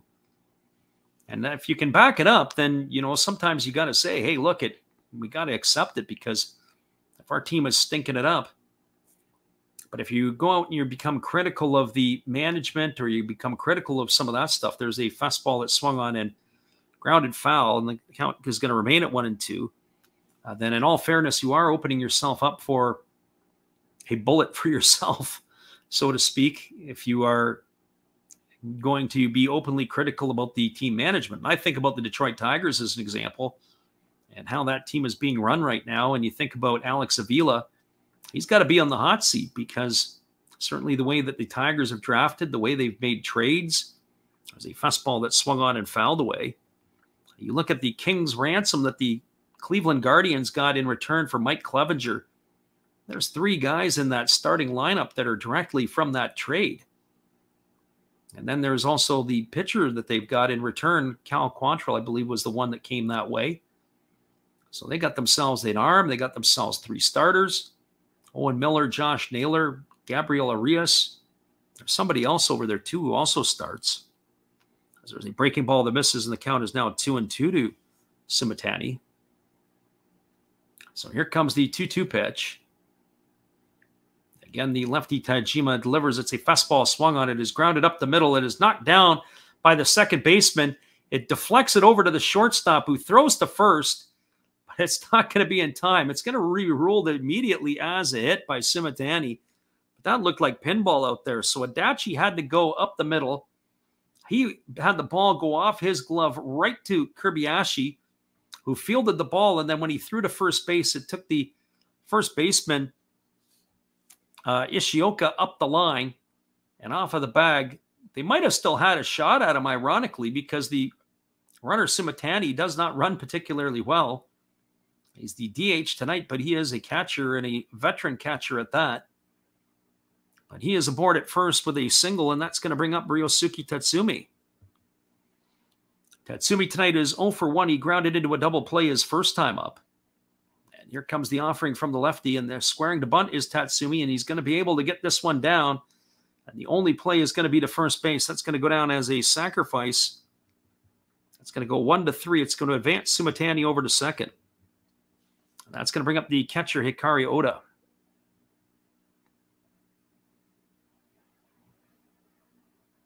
Yeah, Eris 385 makes a good point. He says that it kind of sucked because Frank White was honest with the way that he talked.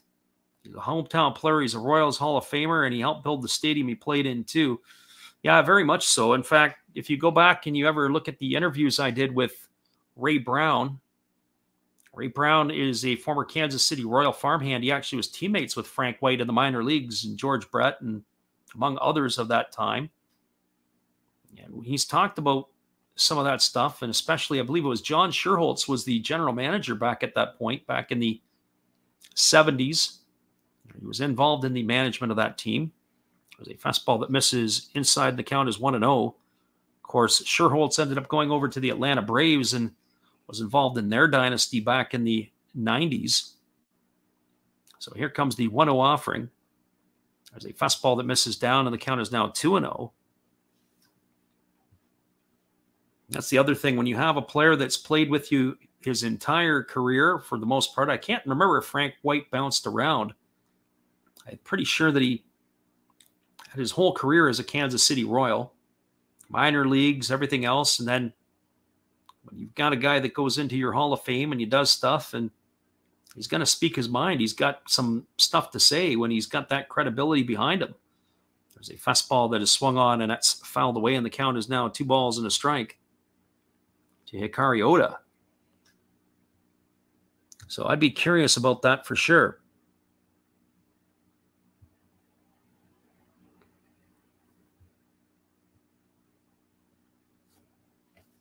So 2 balls and 1 strike.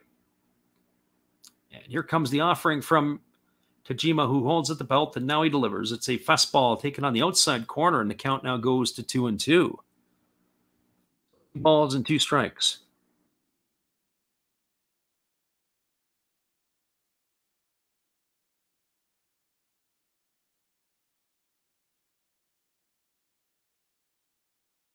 The right-handed hitting Oda waiting on the offering now from Tajima, who checks the runner at second.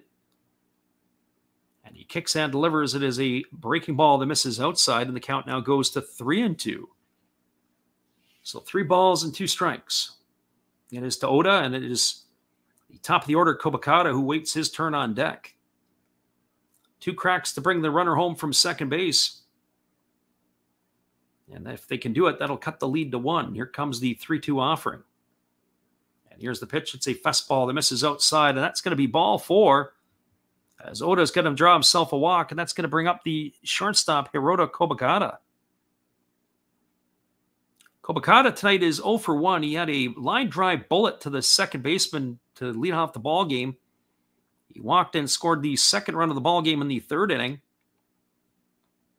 He's officially 0 for 1 tonight. There's some players that you'll like to watch, and I don't know why it is, but I really like Kobakata. He's not the biggest guy. He's not the strongest guy. Well, he might be the strongest guy. I don't know that. I haven't seen his testing scores. But he's not the biggest fella, but I like the way he is. He's scrappy. He can control the bat. There's a breaking ball that misses up and in, and the count is 1-0. Doesn't look like much, but I like the way that his game is continuing to improve over the last couple of seasons as we've watched him play. And now Yuma Mune has come in to talk to his pitcher, Tajima, as they do have some concerns about the runners here. The runner at second is Sumitani. The runner at first is Oda.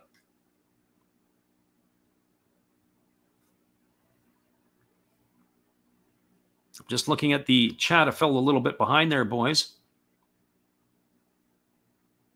And here comes the pitch. It is a fastball swung on. This ball is lifted into left field. Moving over underneath it is the left fielder. That is going to be caught by the left fielder, Nakagawa.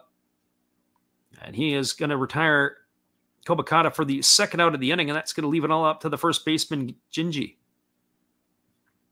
Our friend of the living room says that his PLTV is on YouTube and his big TV only has YouTube. He's got 3 NPB games going at the same time. There you go. I think that there's only 3 games going on. I often have 3, but 3 video feeds, never. And that's on his 60-inch TV. Nice. He's got them all there, picture in picture, the whole 9 yards. And there's a fastball that misses upstairs, and the count is 1 ball and no strikes to Jinji. Our friend Eris385 says, what do I think is the biggest surprise of the NPB so far this season? Ooh, that's a good question. I don't have an answer for you right off the top of my head. I'm going to have to put some thought into that over the next inning or so and cycle through some things in my mind. There's a breaking ball that drops in for a called strike, and the count is 1-1. Well, from the day-to-day play, immediately, the way that the Tohoku Rakuten Golden Eagles stormed out of the gate, and they had that, 13-14 game win streak, to now how poorly they've played to drop to 3rd in the Pacific is a bit surprising to me. And there's a breaking ball that's down in the dirt, and the count goes to 2-1. And we got Joe stopping in here to give us the thumbs up. We appreciate you there. Tried to connect with you earlier today, Joe, but we missed you, and I saw you missed me, so maybe we'll hit you again tomorrow at some point. So 2 balls and 1 strike to Gingy. There's runners at first and second with 2 away, and now Tajima steps off the backside of the rubber. And he goes for the rosin bag. So 2 balls and 1 strike. And here comes the pitch from Tajima. It's a fastball taken for a called strike, and the count is now 2-2. I mean, maybe one surprise, and it's not really a surprise, but Roki Sasaki, to me, just how well he has pitched for being a 20-year-old. I mean, obviously had that perfect game this year that we stuck around to win. We almost lost the feed. He was absolutely outstanding. There's a fastball that just misses down, and the count is now 3-2. Maybe just how quickly he is carving up the hitters in the Pacific League.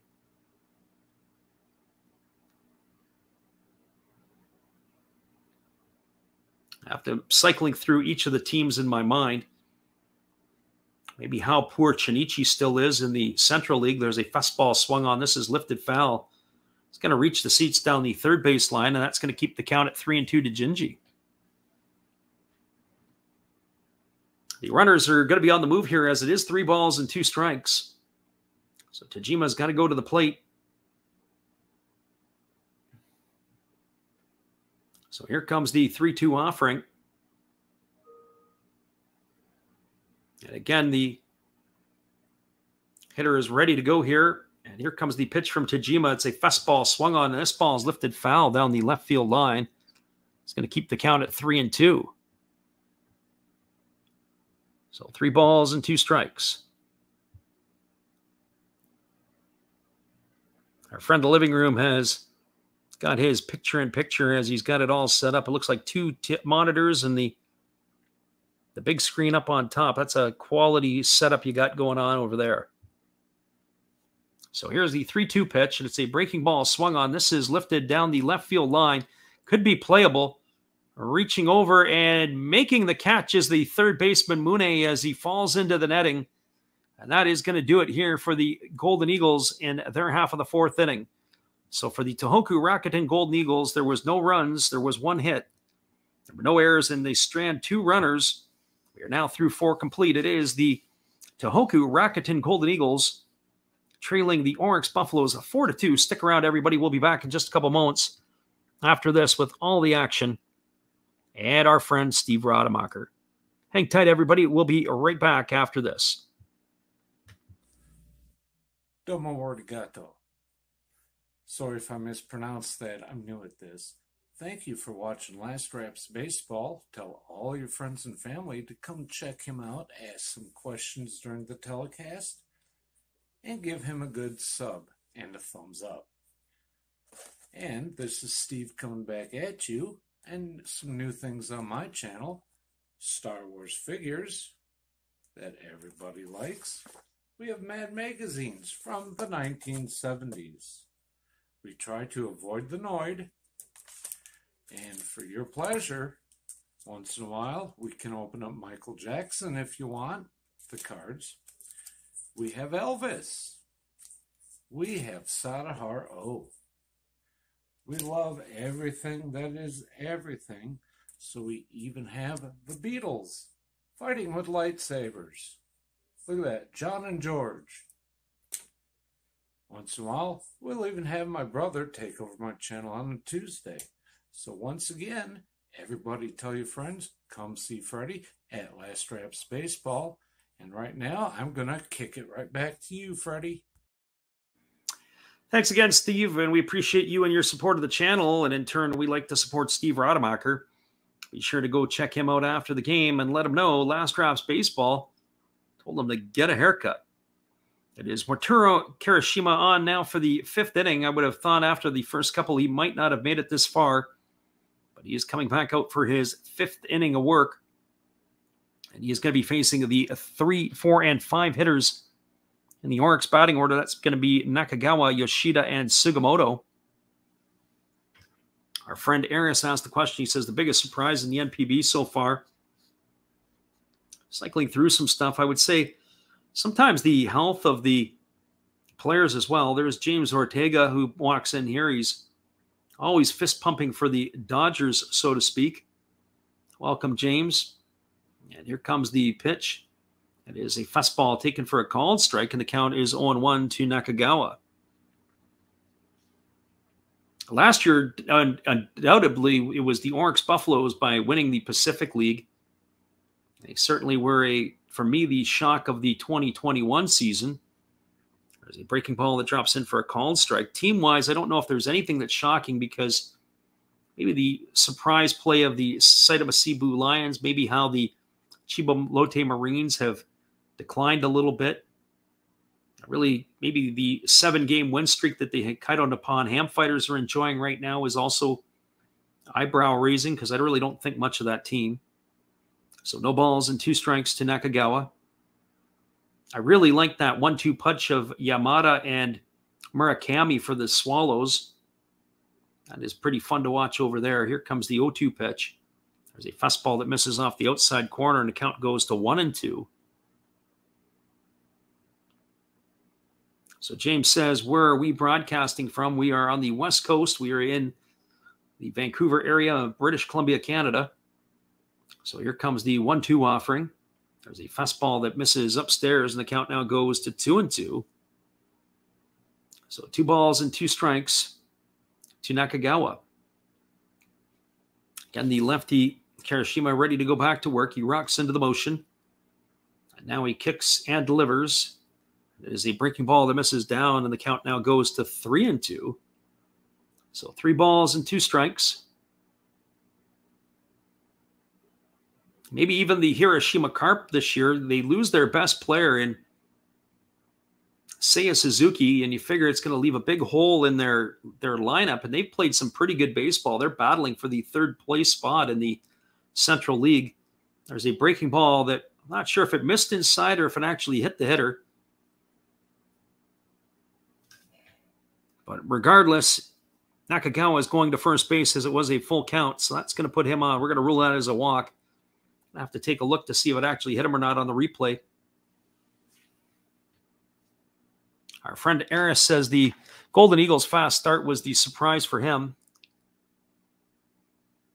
Yeah, the Marines fan is a bit disappointing. I kind of wonder where Tadeguchi will sit, if he's in the hot seat or if he's going to get an opportunity to retool there. Certainly Brandon Laird's game has dropped off a lot. Maybe not the power. He suffers, his batting average is suffering. Also, Leonis Martin, his game has fallen off. I would think that maybe both of those players have seen their last seasons in the NPB. And here comes the first offering to Yoshida. It's a fastball that misses down, and the count is 1-0. Edney Hechavarria, the 3rd import positional player there. He's all glove, no bat, but they've got him going between 3rd and short. One would have to think you're going to have to produce a little bit more offensively. The signing of Roberto Osuna was interesting. I got a chance to see him pitch, and he looks all the part. Here's the 1-0 pitch. There's a fastball swung on, and this ball is lined into center field for a base hit. It's going to get down. Stopping at second is Nakamura. Or check that, Nakagawa. Yoshida has got himself a single. And that is going to bring up the right fielder, Yataro Sugimoto, with 2 on and nobody out.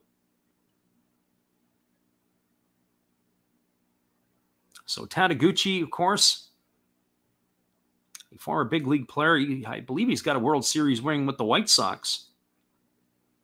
He's second baseman. He played with a couple of teams. I also think he went to the Mets at one point. But I don't know where he would sit. I would have to think that maybe there, unless he gets an opportunity to retool some of his players.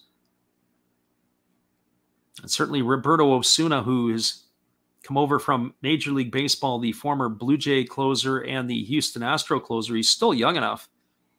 We got a chance to see him pitch. He's a little further up the food chain than most in the NPB. So Sugimoto steps in. He is officially 0 for 2 tonight. He reached on Actually, he's 0 for 1 tonight. He reached on a catcher's interference back in the first inning. We saw that earlier in one of the Major League games where there was catcher's interference. They didn't count that as an at-bat for the hitter. It didn't count against him. So the runner at second is Nakagawa, and the runner Yoshida is at first.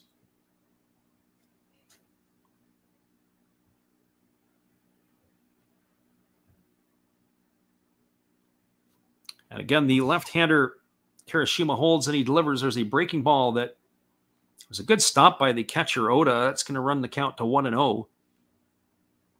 The sun is back out again as the shower that came through that had everybody scurrying about 10 minutes ago. Looks like it has passed through.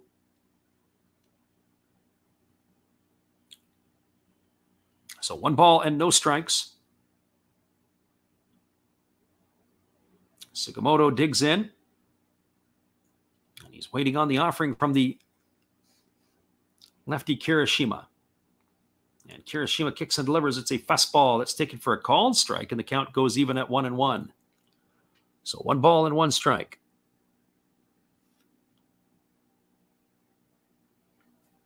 As we do look at the out-of-town scoreboard, the Hokkaido Nippon Ham Fighters are holding on to a 2-0 lead there in the top of the 6th inning against the Saitama Cebu Lions. It is the Yomiuri Giants with a 4-0 lead over the Carp. That's in the bottom of the 3rd.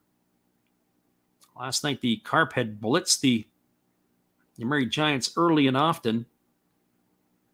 So here comes the 1-1 offering. Kicks and delivers. It's a breaking ball. Swung on it is grounded into the third base dugout. Sent the Eagles players scurrying for cover. That's going to run the count to 1-2 to Sugimoto. Talk about being out in front of that pitch. He was big time out in front of it. So 1 ball and 2 strikes. It'll be Ryo Adachi who is waiting his turn on deck here. Here comes the 1-2 offering to Sugimoto.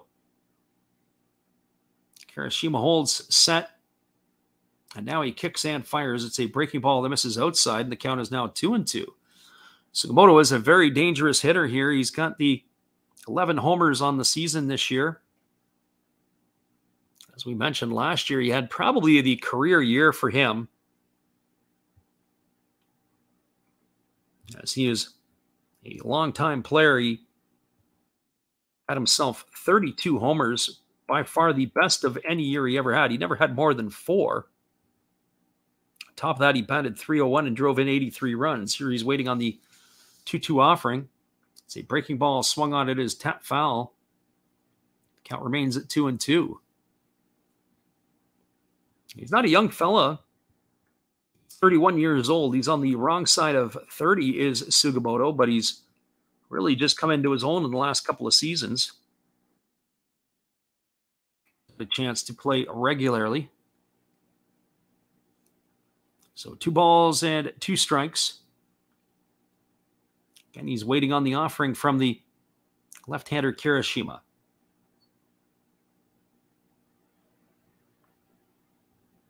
Checks the runners, and now he's about to deliver the pitch. He kicks and fires. It is a fastball missing inside. It's got to run the count to 3-2. So 3 balls and 2 strikes. Friend Living Room says that the Pork Punchers would have more if it wasn't for bad base running.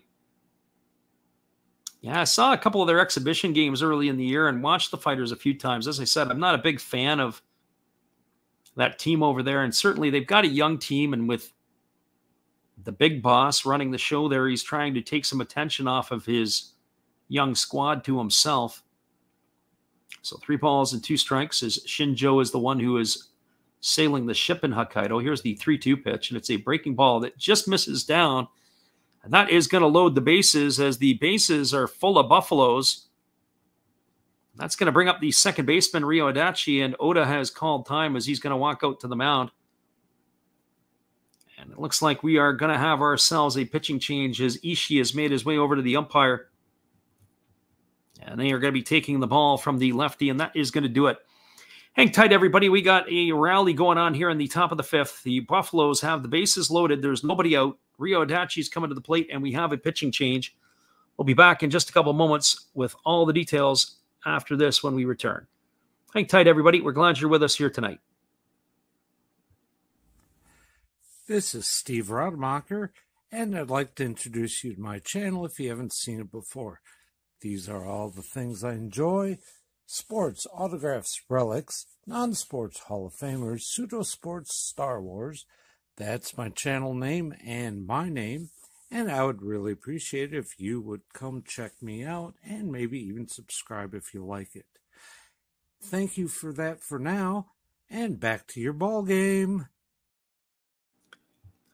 Appreciate you there, Steve, and your support of our channel. And in turn, we like to support Steve Rademacher. We do have a pitching change. It is going to be the right-hander Nishigaki who is coming into the game. This is Masaya Nishigaki. This is going to be his 17th appearance of the year. He has worked 16 and a third innings. He's allowed 12 hits, 4 walks, 13 strikeouts. He's given up 4 runs, all earned. He's got an ERA of 2.20. Well, he's coming into a very difficult situation here as the Buffaloes have the bases loaded with nobody out. It has not been a stellar start for the lefty Kirishima tonight, as he really got worked over in the first couple innings. He had thrown 50 pitches in the first 2 innings, really struggled to get some command and control. And then he seemed to settle down. He was able to retire 5 batters in a row after the end of the second inning. And then it was a walk, a single, and a walk here to start the 5th inning, and they brought the hook out. And they've seen enough, have the Golden Eagles management. So Masaya Nishigaki is on the hill. He's completing his warm-up tosses, as we're going to resume this one here in just a couple moments. I'm talking a little bit through the evening about the different things, about the different play. As I said, the Hokkaido Nippon Ham Fighters, we've talked about this in some of our other streams before. The fighters, if they would have had some of the pitching that they've had, and the pitching being that Yu Darvish, Kohei Arihara, and Shohei Ohtani were all players from the fighters that have gone on to the big leagues. Well, you take those 3 players out of your team, and those are generational players, can really set you back, and not much replacement other than cash and the posting fee. So the fighters are in the process of building a new stadium in Hokkaido. A nice looking one, by the way. If you get a chance, you can Google it or try to find it on Twitter. They've got a really cool development where they're actually building condos in with it. And so that's kind of a neat little piece that they're doing there. And here comes the first offering now to Ryo Adachi. It's a fastball. It catches the outside corner for a strike, and it's 0-1. But their resources right now are not going into the players or paying the players. It's going into their building of their new facility, which they hope is going to draw more attendance. And in more attendance, it'll be able to have better finances and be able to afford some better players. You look at the Fukuoka SoftBank Hawks. They've got a pretty good budget going on there in Fukuoka, as the sponsor SoftBank is there as well with them. There's a breaking ball swung on and missed, and the count is now 0-2. So when you've got the money, you can do some more things with some of your players. And that is improve your group. You can scout better, you can develop better, you can play better. Well, assuming you have the management in place to be able to develop and do all of those things. So no balls and 2 strikes to Adachi. He's 0-for-1 tonight. He has the 1 RBI as he hit a sac fly in the first inning, and there's a breaking ball that swung out and fouled into his feet. The count remains at 0-2. So no balls and 2 strikes. The thing is that there's also, as we talk too, a bit of a following. When you think of the Pacific League, who the teams are that people will sort of support, and I'm not talking about locally, I'm thinking about internationally. Well, Fukuoka, because of their run with those championships, there's a fastball that misses outside, and the count is now 1-2 to Adachi. But when you think of Japanese baseball, you think of the Hiroshima Carp, and you think of the Yomiuri Giants in particular. Those two there seem to have branded themselves a little bit better outside of Japan. The Chinichi Dragons, of course, had the movie with Tom Selleck years ago. And Tom Selleck was the one who was involved there. There's a breaking ball that is swung on and missed, and Adachi is gone. And so the right-hander Nishigaki has retired the first batter he faces on strikes. That's a big out, and that's going to bring up the first baseman, Ryota Ishioka. So the Buffaloes have a chance here to do some serious damage. They've got the bases loaded with nobody out, and Adachi goes down on strikes for the first out. Now it's Ishioka stepping to the plate. He is 0 for 2 tonight. He is grounded back to the pitcher, and he is struck out looking. The infield is in as they want to kind of run off at the plate. It's a 4-2 ball game here in the bottom of the fifth, and the first pitch is a split finger pitch swung on and missed. The count is 0-1 to Ishioka. Ishioka gets the nod at first base tonight after getting the start in left field. A friend in the living room says Mr. Baseball circa 1992. Absolutely it. Gave the Chinichi Dragons a little shot in the arm for some publicity outside of Japan. Here's the 0-1 pitch, and it is a ground ball that's hit to the first baseman. They come home for one, back to first, and it's not in time. It's going to be a fielder's choice. 3-2. It's going to erase the runner Nakagawa at the plate. He's gone for out number 2. Nice play by the first baseman as he had to leap to catch it. That was a split finger pitch that was chopped over to first. Nice play by the first baseman, Jinji, who had the leap. And then they threw back down to first, but it was not in time. So Ishioka got down the line well. That's going to advance everybody else as Yoshida is at third and Sugimoto is at second. And that's going to bring the shortstop Kataro Kobayashi to the plate. So far, Nishigaki has come in and done his job very effectively here. And now here comes the first offering to Kobayashi, and it's a fastball that misses down, and the count is 1-0. For Kobayashi tonight, he is 0 for 2. He's grounded to third, and he has flown out to left. He entered the game tonight hitting at 207. That slipped a bit. He's got 4 homers and 14 RBIs. He's not necessarily known for his glove as much as he is known for his bat. Or he's not known for his bat as much as he's known for his glove. Here's the pitch. That's a fastball swung on. This ball is lifted into left field. It's going to get down for a base hit. It's in front of Shimouchi. 1 run is in. Here comes the throw to the plate. It's cut off.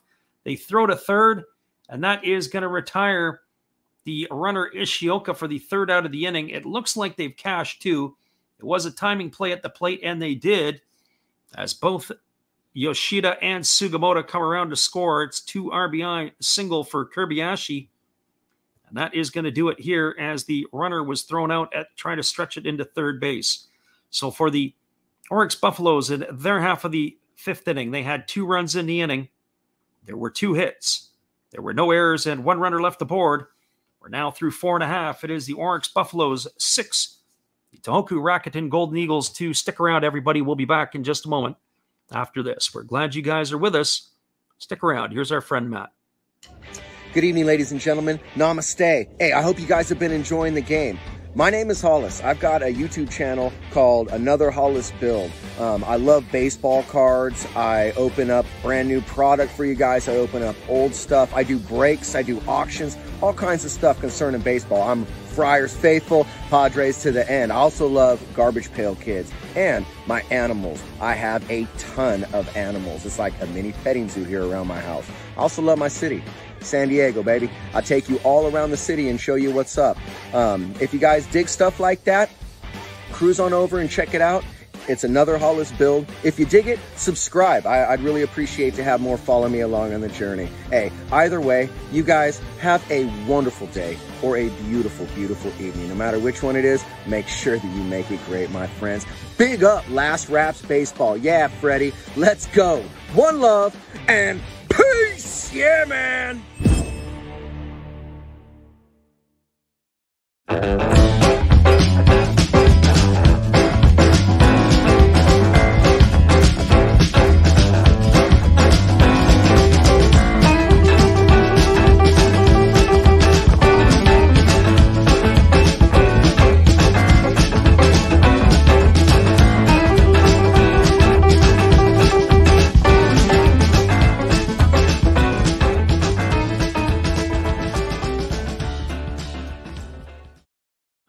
Welcome back, everybody. It's going to be the 3, 4, and 5 hitters in the Tohoku batting order to face the left-hander Daiki Tajima. The first pitch is a fastball swung on and missed by Hideto Asamura for strike one, and the count is 0-1. Tajima goes back to work. He delivers a fastball. It is swung on. It is grounded softly over to second.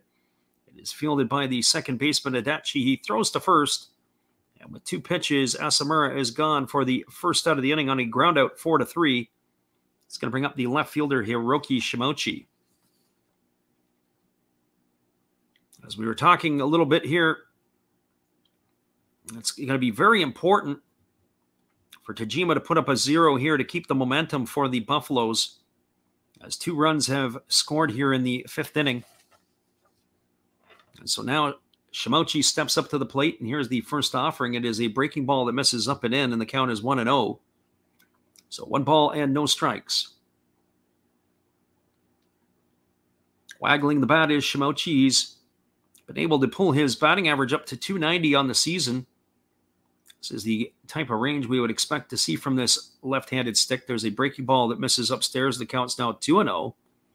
He singled in the first, and he popped out back in the 3rd inning. As we said when he came up the last time, we normally consider him to be a very professional hitter, and it was a very weak at bat in a big-time situation. There's a breaking ball that drops in for a called strike. The count is now 2-1. So 2 balls and 1 strike to Shimochi. He waggles the bat here, and now he's waiting on the offering from Tajima. That's a fastball swung on. It is grounded up the middle into center field for a base hit. And Fukuda is going to field that, and Shimochi's got his 2nd knock of the game, as he's got a single here, and that is going to bring up the 3rd baseman, Igor Moji. Moji tonight is officially 0 for 1. He grounded to second in the 1st inning, and then he hit a sacrifice fly, driving in a run back in the 3rd. He is stepping in here with the runner at first and 1 gone. Just as a reminder, again, everybody, will be back on the airwaves again tomorrow night, 10 o'clock Pacific or 1 a.m. Eastern. It is a rare Monday baseball in the NPB. It'll be the 3rd game of this series that we will cover. And here's the pitch. It is a fastball that misses outside, and the count is 1-0. So 1 ball and no strikes.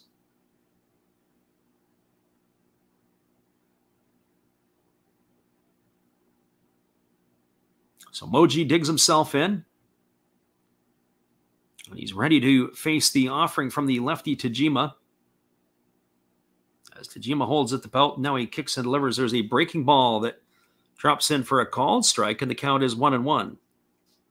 So 1 ball and 1 strike.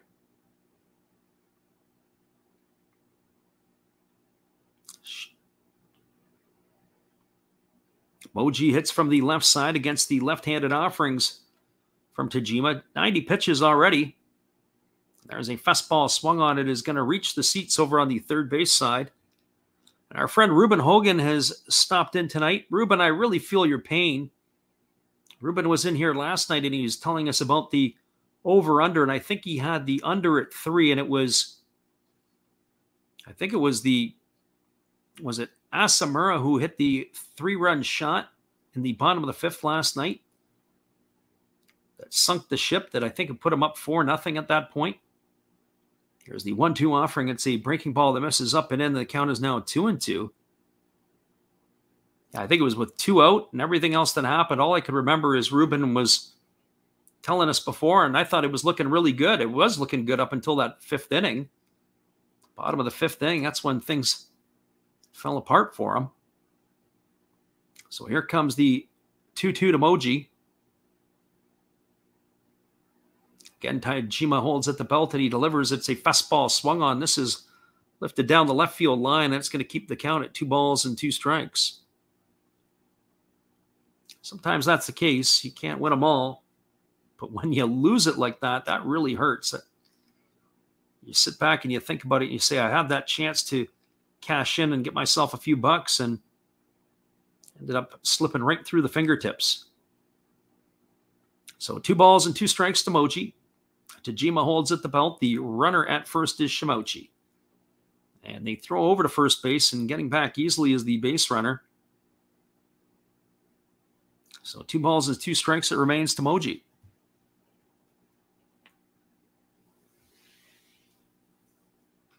Our friend Ruben says he ripped up his ticket and threw it into pieces in the air. Yeah, like rice at a wedding. So 2 balls and 2 strikes. And here's the pitch. It is a breaking ball swung on. It is lifted over on the third base side. It's in foul territory, but it's playable. And that ball is going to be caught by Yuma Mune. And that is going to retire Moji for the second out of the inning. It's going to leave it up to the right fielder, Kelki Tanaka.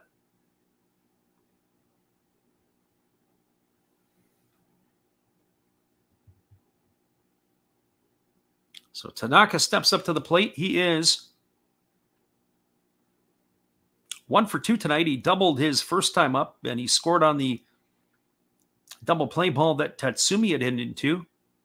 He's also grounded out to third.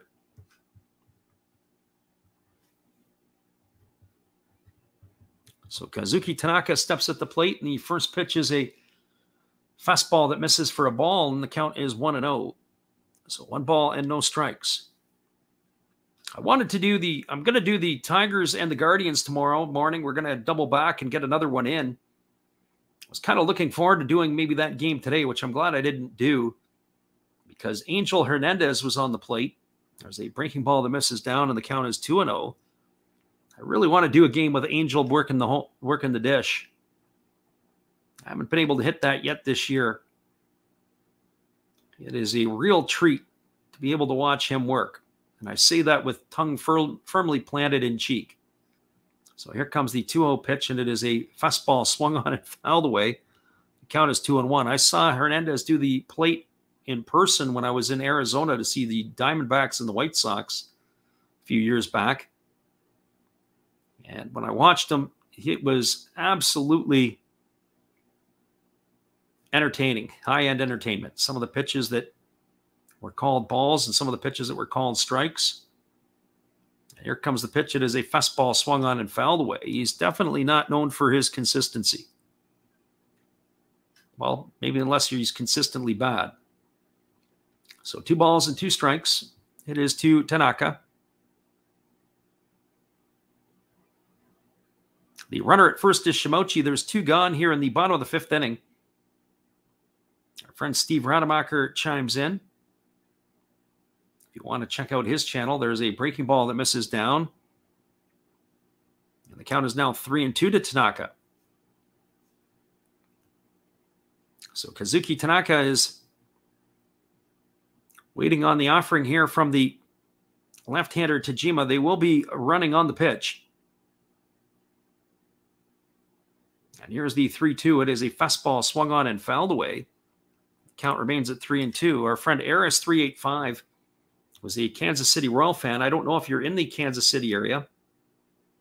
That is one stadium I would like to get to. I think it's still Kauffman Stadium. I've never been there. I think I've ratcheted up. I'm about halfway through the big leagues in my visits.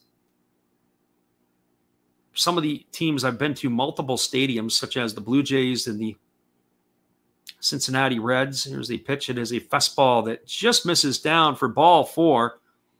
And Tanaka is going to get himself a walk. Is going to move Shimochi to second. And it's going to bring the pitching coach out of the Orix dugout as he is making his way out to the mound. That's going to bring up Jinjiro Sumitani to the plate, who's got 2 hits off of the lefty Tajima today. Yeah, Tiger Stadium's another one on that list. Been to that as well. I've been to County Stadium in Milwaukee, but I've never been to Miller Park.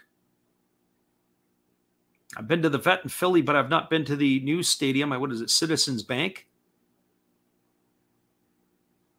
So some of the stadiums I've been to don't exist anymore, and I haven't been back to cycle back to see the new ones.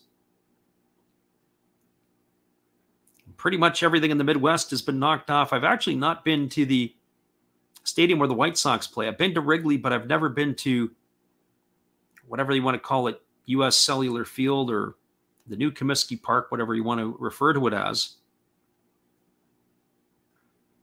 I've been by it, but never in it. So Sumitani steps to the plate. He's 2 for 2 tonight. He's got 2 singles. Our friend Ruben says he went to college with Ricky Weeks. There's a fastball swung on. This ball is lined to left field. It's going to get down in front of the left fielder, but they throw on the brakes.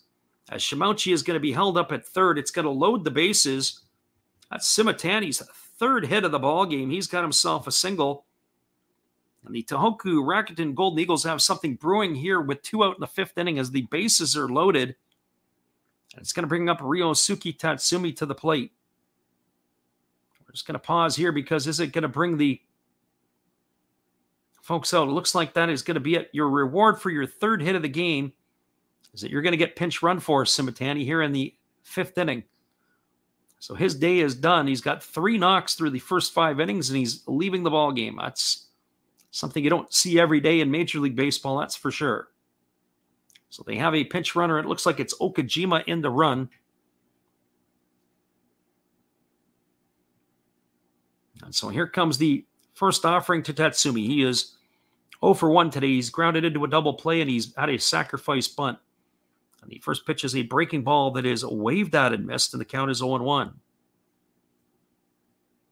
Ruben says he went to college with Ricky Weeks, and he took classes together. When I think about it, I can't remember where Ricky Weeks went to college. Of course, that would answer where you went, then we would know. And here comes the 0-1 offering. In fact, I didn't even remember that Ricky Weeks was a college guy. I thought he might have been drafted out of high school if you would have asked me out cold. There's a swing and a miss by Tatsumi, and now the count is at 0-2. I remember he had some pretty good years with the Brewers. He and Corey Hart were all-star players for at least 1 or 2 seasons with the Brew Crew.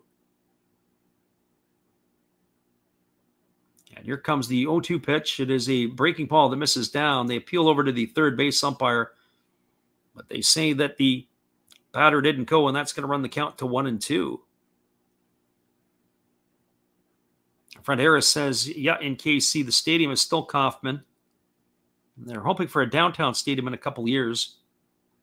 That stadium, if I'm not mistaken, is right across at Arrowhead. I think they share parking lots. Here comes the 1-2 pitch. There's a breaking ball that misses down, and the count now goes to 2-2. That pitch was number 106 for Tajima. One would have to think that this is probably going to be his last batter of the game either way, as Hikari Oda waits on deck.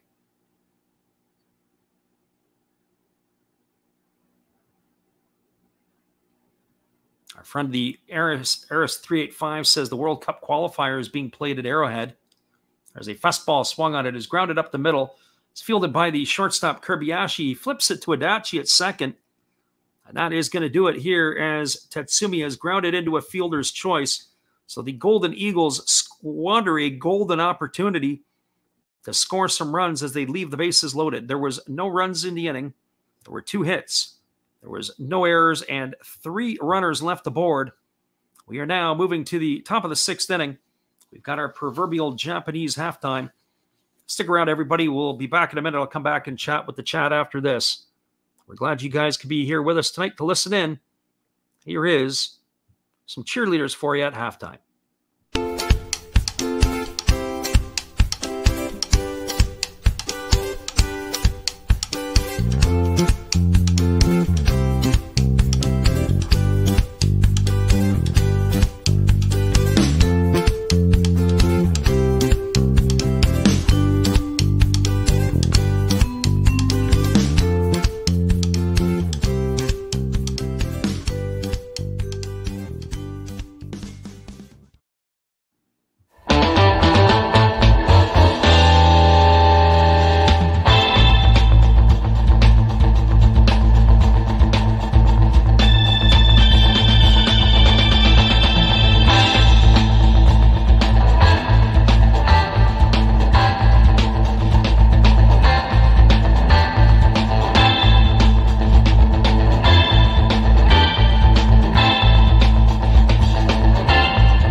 Welcome back, everybody. To answer Ruben's question, or at least my question of Ruben, would be Ricky Weeks went to Southern University and A&M College in Baton Rouge, Louisiana. That was where he called home. And Weeks was a one-time All-Star for the Brewers. I thought he made it a couple of times. He had a pretty solid career there for a long time. Broke into the big leagues as a 20-year-old and played until he was 31 with the Brewers. Then he bounced around for a little bit. The thing I remember most is that he could run a little bit. He could swing the bat a little bit. He stole 25 bases one year, and he hit 29 homers one year. So he had some pretty productive years at the big league level for the Brewers. And then we look at some of that stuff there. I know that our friend, the Eris, going back to him, he says the Baseball World Cup qualifiers were being played at Arrowhead, and having it remodeled is forcing a possible downtown stadium. That would be kind of cool. I remember there was a mayor here locally. There was a fellow whose kid used to play in one of the local little leagues, and he was the mayor of a small community outside of Vancouver here. And he was a big proponent of wanting to bring a Major League Baseball team to Vancouver. And strategically, what they like to do is they like to build the stadiums in areas that are, we would call, I don't want to say more run down, but where they maybe areas that need to be revitalized. I think that's the word that I would probably use. And what it does is by putting the stadiums in those areas, you have a labor force that's right there. So the people need jobs. They come and they work, and they're able to get the community to be able to do it. It draws people into the area. They create their restaurants, their bars, and their local community scenes. So it brings people in. And so that way people are spending the money in that area, and it helps sort of revitalize or refurbish an area that might be run down or might not be as much. And when you think of some of those, I think of the area where the Mariners built their stadium. And that is also too about in Pittsburgh, where they put that PNC Park. Really sort of cleaned up some of those areas. And so it'll be kind of cool to be able to see something like that. But I don't think it's going to happen in this city, at least for a long time. But certainly it looks like there could be some opportunities for expansion. They talk about Nashville and Portland possibly coming into Major League Baseball in the future, because those are two marketplaces they feel that Major League Baseball could work. And certainly those areas would like to have new stadiums. But Kansas City to have a new stadium, I really don't know, as I've never been there. It's one of the areas I've not been to. But I would like to kind of see it. I wouldn't mind getting to Kauffman. I also wouldn't mind being able to possibly be able to get to Omaha to see the College World Series one year as well. I think that would be kind of cool to be able to get to. So our friend Ruben says, yeah, we went to Southern University together. That baseball team was really good. A few guys got drafted, and some made it to the big leagues. Yeah, it's always funny, too, when you see there's runs of players and there's areas where guys will be attracted to go into play. And so that's the kind of the thing that I'm looking at is, when you look at stuff and you say who's where and where are they, so sometimes you get a run of players or a coach that'll bring guys in for a few years, and that sometimes is how that kind of works. And so, of course, you get a nice run. I remember when probably going back a number of years ago, the best player that I played against certainly wasn't the guy who got to the big leagues. The guy who got to the big leagues, played in the same college summer league with, was a guy named Mike Matheny, who's currently managing your Kansas City Royals. He played at the University of Michigan. He played in the same college summer league that he did for a couple of seasons, or at least, one season against him. But Matheny was the one, but he definitely wasn't the best player, not even on that team. There's probably about 7 or 8 other guys I would say that would have had a better chance to get to the big leagues before that guy. But you never know how that works out sometimes.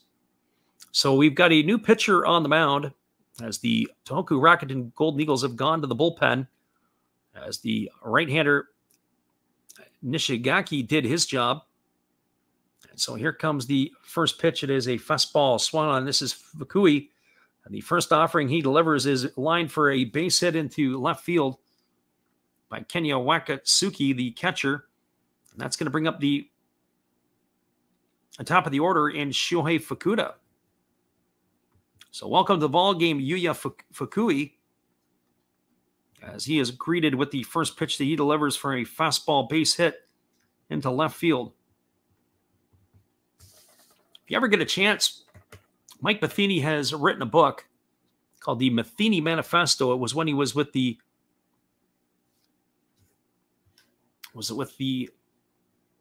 after he was with the Cardinals, or he had just finished with the Cardinals. And he wrote a letter, and it had to do, he was coaching his kids' ball teams.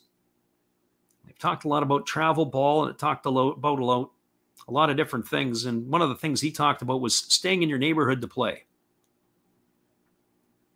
And I thought that was pretty interesting, the way that he went about that. And there's a fastball delivered, a bunt is down, and Fukuda is going to get gunned out at first base. Wakatsuki is going to advance to second. It's going to be a sacrifice 2-3.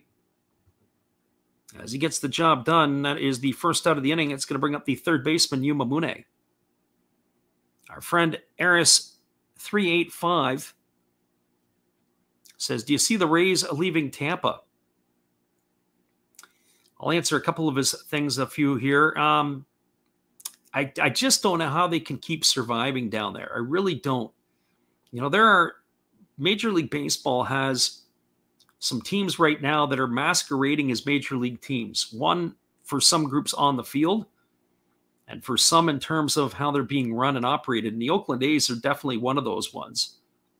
Not just at the Coliseum, but just how they're being operated. They're, you know, if I use the word miserly, cheap, whatever it might be is the best way to describe it. They're definitely not a major league team, but they play as one, but they're being run like a AA or single A organization. There's a fastball that catches the inside corner to Mune, and the count is 0-1. I would say that Omaha, Nebraska is a must-go. Yeah, I'd like to get to Omaha to see at least one College World Series. Knew a couple of kids over the last few years who were there. There was a kid at the University of Washington, a couple of kids who played there, and another one who went to Mississippi State, who was from my old hometown, that got a chance to play there in the last couple of years. There's a fastball swung on. This ball is lifted into shallow left field. It's going to get down. Shimauchi's going to field it. Stopping at third is the runner, Wakatsuki. That is going to put runners on the corners as Yuma Mune has got himself a base hit. That's going to bring up the left fielder, Kaida Nakagawa.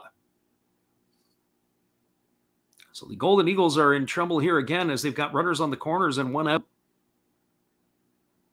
You got to find a way to stop the bleeding here. The reliever who came in to replace the starter, Nishigaki, he pitched outstanding. He retired all the batters he faced.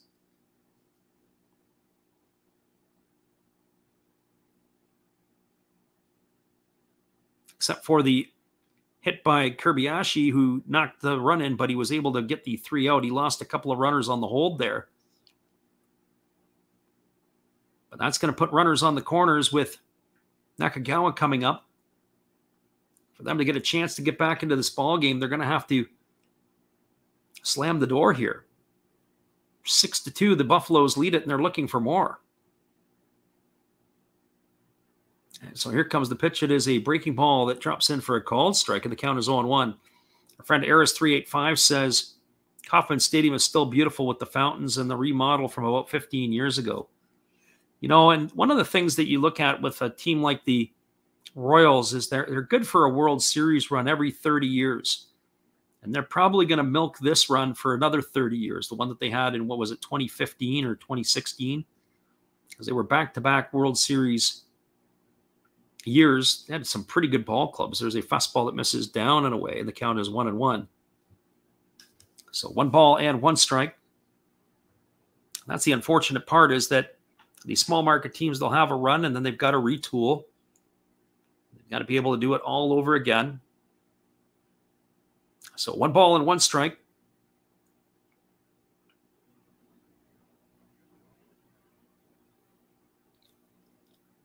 Nakagawa waggling the bat. He has been on base all 3 times he's come up tonight. He's 1 for 1. He's got a double and a couple RBIs. He's also walked twice and scored a run once. And now Fukui steps off the back of the rubber, and retreating safely back to first is Mune. They're concerned about Mune over there, as he does run. He doesn't run particularly. He can run. He doesn't have a lot of stolen bases. He's only got 3 this year. But he could get into a pickle situation. Here's the pitch. It is a breaking ball that swung on. It's lifted foul down the right field line. The runner was in motion. as Nakagawa fouled that one away, and that's going to run the count to 1-2.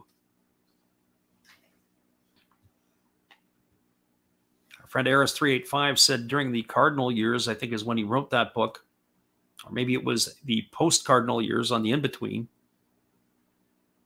or maybe it was in the Cardinal years, and it was, I think, in between the time that he retired with a concussion before he came and managed. But he was a catcher, and usually the catchers, they say, sometimes make the best managers. Those are the guys who really think the game through. You think of big league coaches who are currently managers, how many have had time as catchers? There's a lot of them. So here comes the 1-2 pitch. And here's the offering. It's a fastball that misses upstairs, and the count is now 2-2. So 2 balls and 2 strikes.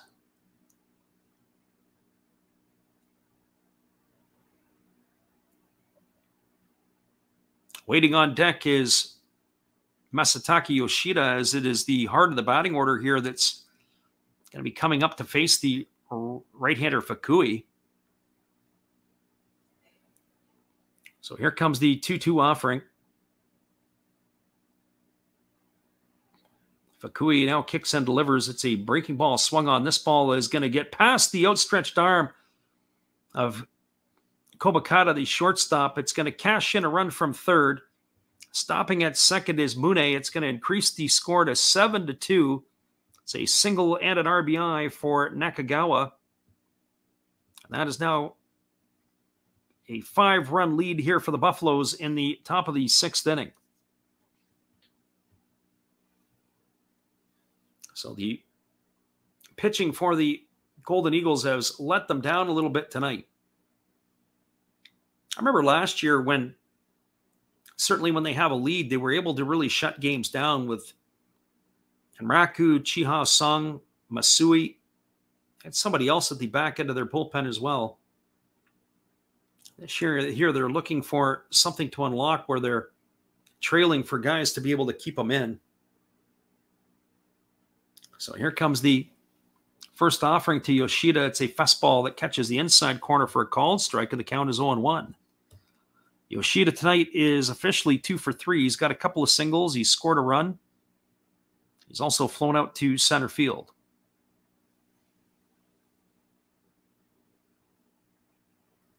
We are in the top of the 6th inning.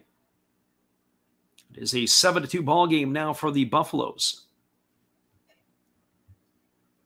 We haven't updated our ticker yet, but we will do that for you here.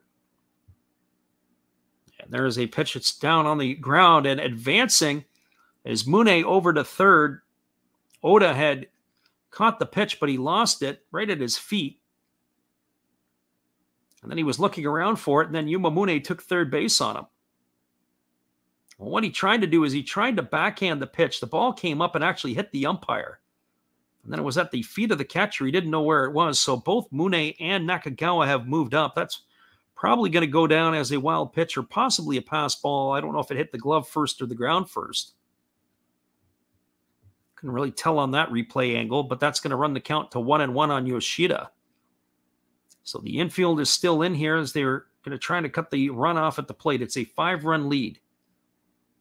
So here comes the 1-1 pitch to Yoshida. It's a fastball that misses off the outside corner, and the count goes to 2-1.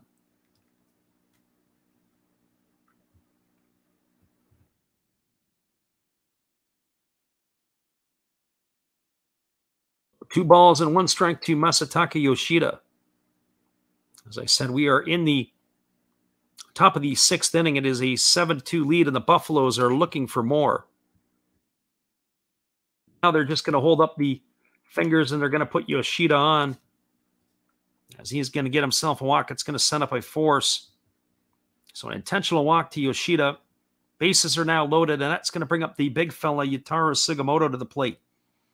I guess they figure by facing Sugimoto, he is a double play candidate. He does not run well, but he can put the ball in the seats as we saw last night. Here comes the first offering to Sugimoto. It's a fastball swung on. This ball is lined to third. A nice catch by Moji. Everybody held on as he wasn't able to go backdoor on anybody. That is a very fortunate break for the Golden Eagles. Sugimoto hit the ball right on the screws, and he has gone for out number 2. It's going to leave it all up to the second baseman, Ryo Adachi.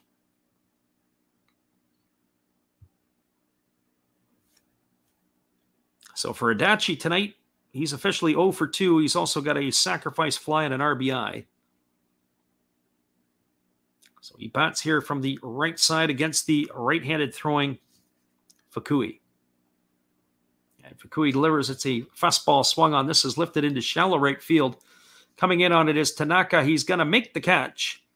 And that is going to do it for the Buffaloes here in their half of the 6th inning. So they were fortunate where the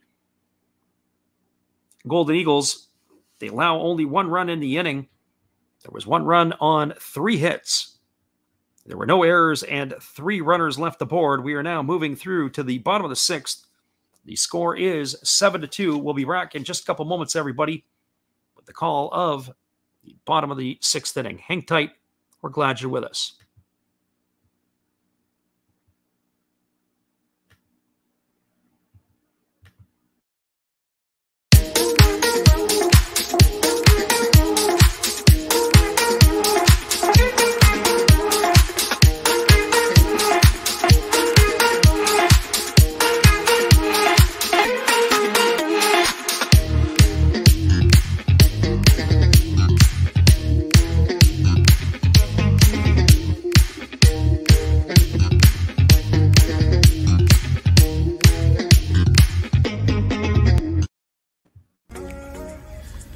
Thanks for checking out Freddie and Last Raps Baseball. It's time to announce the winners of this month's mystery pack. Boom! Josh S., you're the winner. Congratulations. Enjoy the game, and remember to tell Steve Rademacher, pick a haircut. Back to the game.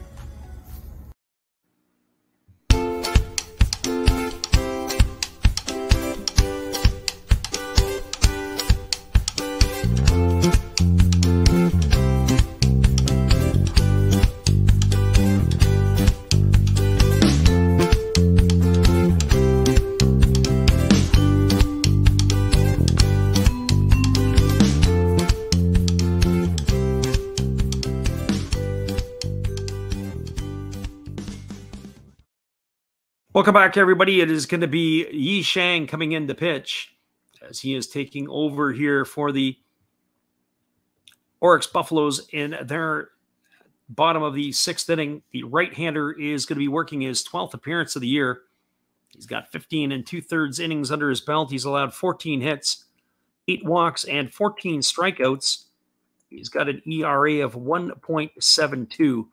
The big concern is the amount of walks, as he's good for 1 every other inning, but his strikeout rate is just a little bit below, and so he is going to be entrusted to be able to keep the Golden Eagles in check. It's going to be the 9-1-2 hitters in the order. It'll be Oda, Kobakata, and Jinji here to face the right-hander in the 6th inning. So Daiki Tajima's day is done, and it'll be the bullpen who will be entrusted for the Buffaloes to try to keep this one in check. So here we go. Here comes the first offering to the right-handed hitting Oda. And the first pitch is a breaking ball that drops in for a called strike, and the count is 0-1. So no balls and 1 strike. The right-hander here is a little bit over the top. On that first offering there, we got to see him warm up a little bit in between innings. And you watch him again. Here's the pitch. It is a fastball that is swung on and missed. That one came up to the plate at 94 miles an hour. So quickly ahead in the count here. So no balls and 2 strikes to Oda. Oda tonight is 0 for 1. He's also walked. He's waiting on the offering here from the right-hander. And again, he kicks and he delivers. It is a fastball swung on and grounded foul over on the third base side. It's going to keep the count at 0-2. So no balls and 2 strikes.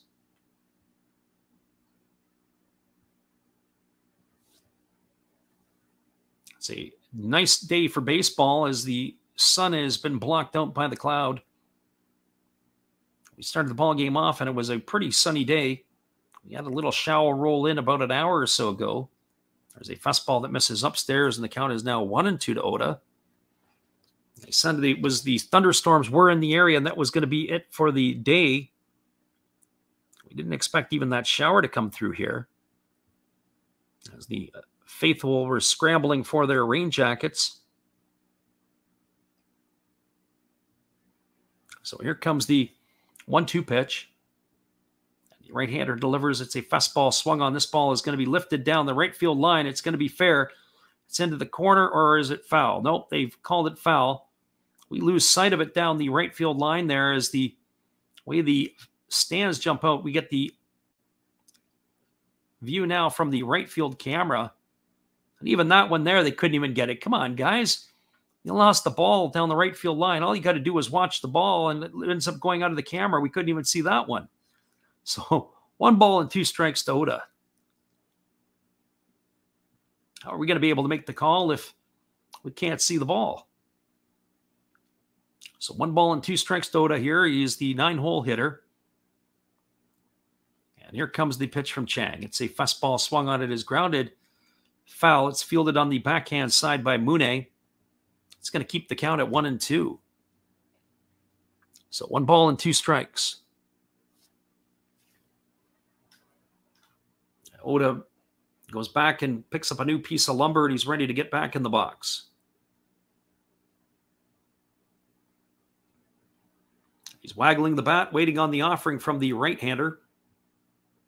Chang, who holds at the belt. And then he raises up to his chest. It's like a double set. Now he kicks and delivers. It's a fastball swung on and missed. That was of the split finger variety, and Oda has gone on strikes for the first out of the inning. That's going to bring up Hirota Kobukata. For Kobukata tonight, he is 0 for 2. He lined out to the second baseman his first time up. He flew out to left, and he has walked and scored a run. So he steps in here at the plate, ready to face the first offering from the right-hander Yi Chang. So Kobukata waggles his bat. And here comes the first pitch. He kicks and delivers. It is a fastball that just misses off the outside corner. And the count is 1-0 strikes. So 1-0 strikes to Kobukata. He's waiting on the offering again here from Chang. He kicks and delivers. It is a fastball swung on and fouled away. The count now goes to 1-1. Curious about Chang a little bit. That is a Taiwanese name, or a Chinese name. We took a look. He did go to high school in Japan, so that's not necessarily uncommon. I think Nin-Ting Wu, who plays for the Saitama Cebu Lions, he's in that similar situation. He's Taiwanese descent. There's a breaking ball that misses down, and the count is 2-1. But sometimes they get the players that come in. It was Po Jung Wong, they used to call him the king of Taiwanese baseball. Here comes the 2-1 pitch. There's a fastball swung on and fouled away. The count is going to be now 2-2. Our friend Eris 385 says, with the stardom of Shohei Ohtani worldwide, it'll be interesting to see if there's a wave of pitcher position players across future generations. Well, to be honest with you, very, very interesting. There's a fastball that swung on. This ball is lifted into shallow right field. It's going to get down for a base hit. That is going to be a single for Kobukata. Looking at Ohtani, back to Eris before I get to the living room in a second. We'll deal with you in a minute, living room. Just hold tight. Eris 385 says about the wave of position players and pitchers. To be honest with you, I don't understand why you don't see some more of that. When you look at a guy like Madison Bumgarner, or you look at a guy like Mike Hampton a number of years ago who could, walk up to the plate and they were in scoring position when they stepped up with the bat. You always have those freak of natures. I'm not sure why teams would shy away from that. There's a first pitch fastball. It's taken for a called strike. The count is 1-1. I'll use an example. When I first came out to Well, I'll use another example. First of all, I'm going to use a football example. When Barry Sanders played at college at Oklahoma State, and he was busy winning a Heisman Trophy, he was returning kicks, he was returning punts, he was winning rushing title that last year he played there. There's a breaking ball that is swung on and missed, and now the count is 0-2 to Gingy. So when you're in college, you'll see the colleges will use guys as duels. Danny Hultzen, who was drafted by the Mariners a number of years ago, Hultzen was a left-handed pitcher out of Virginia, but he also was a DH. And you sometimes see that. You look at Bobby Dahlbeck, he pitched, he was the closer at Arizona. There's a ground ball swung on, it is hit over to third. It is fielded by Mune. They throw to first. A nice play by the first baseman, Ishioka, who literally gets it and falls on his back to make the play. And that is going to retire Gingy on a ground out 5-3 for the second out of the inning. Kobakata is going to get safely over to second, and that's going to bring up the second baseman, Hideto Asamura. So when you look at it and you say you've got dual players, in college it happens quite a bit, especially at the smaller colleges. You got a guy who's a shortstop, he'll come in as the closer. You got a guy who's the right fielder who can, maybe he's the day 3 starter or the game 3 starter. They have to do it out of necessity because you just don't have the talent pool. There's a first pitch fastball swung on by Asamura. It's popped up behind second base. Coming in is the center fielder, Shohei Fukuda. He's going to make the catch. And that is going to do it here for Asamura as he's flown out to center field. And that'll do it for the Golden Eagles in the 6th inning. No runs, a 1 hit, no errors, and 1 runner left aboard. We are now through 6 complete. Your score, 7-2. We'll be back in just a moment, everybody, and I'll carry on with my thoughts after this. Hang tight, everybody. We're glad you're with us.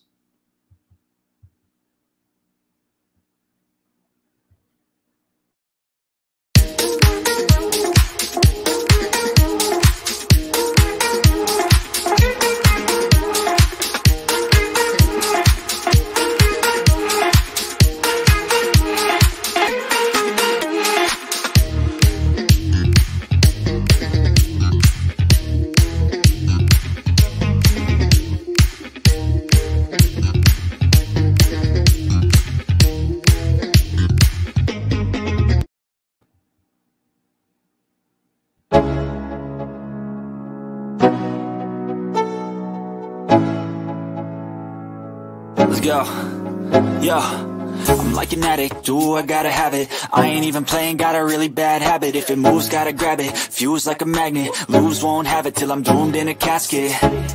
I ain't playing, got a weird mind. If you work 8 hours, I'ma work 9. If the shoot tastes sour, you should taste mine. I'ma stay in power for a long time. Get up, nah, I ain't a quitter. Toss me the ball, I'm a really big hitter. Big picture, I'm a straight killer. Rising the song to the highest bidder. Got juice, got gas, I'ma move fast. New shoes, new tracks, like who's that? I'm new, come back, better than last. Yeah, it's a new me, never. Welcome back, everybody. We are moving now to the top of the 7th inning. It is going to be the 7, 8, and 9 hitters coming to bat. And the right-hander Fukui is still in the ball game. So it'll be Ishioka, Kobayashi, and Wakatsuki to face him here. Actually, we're going to have a pinch hitter.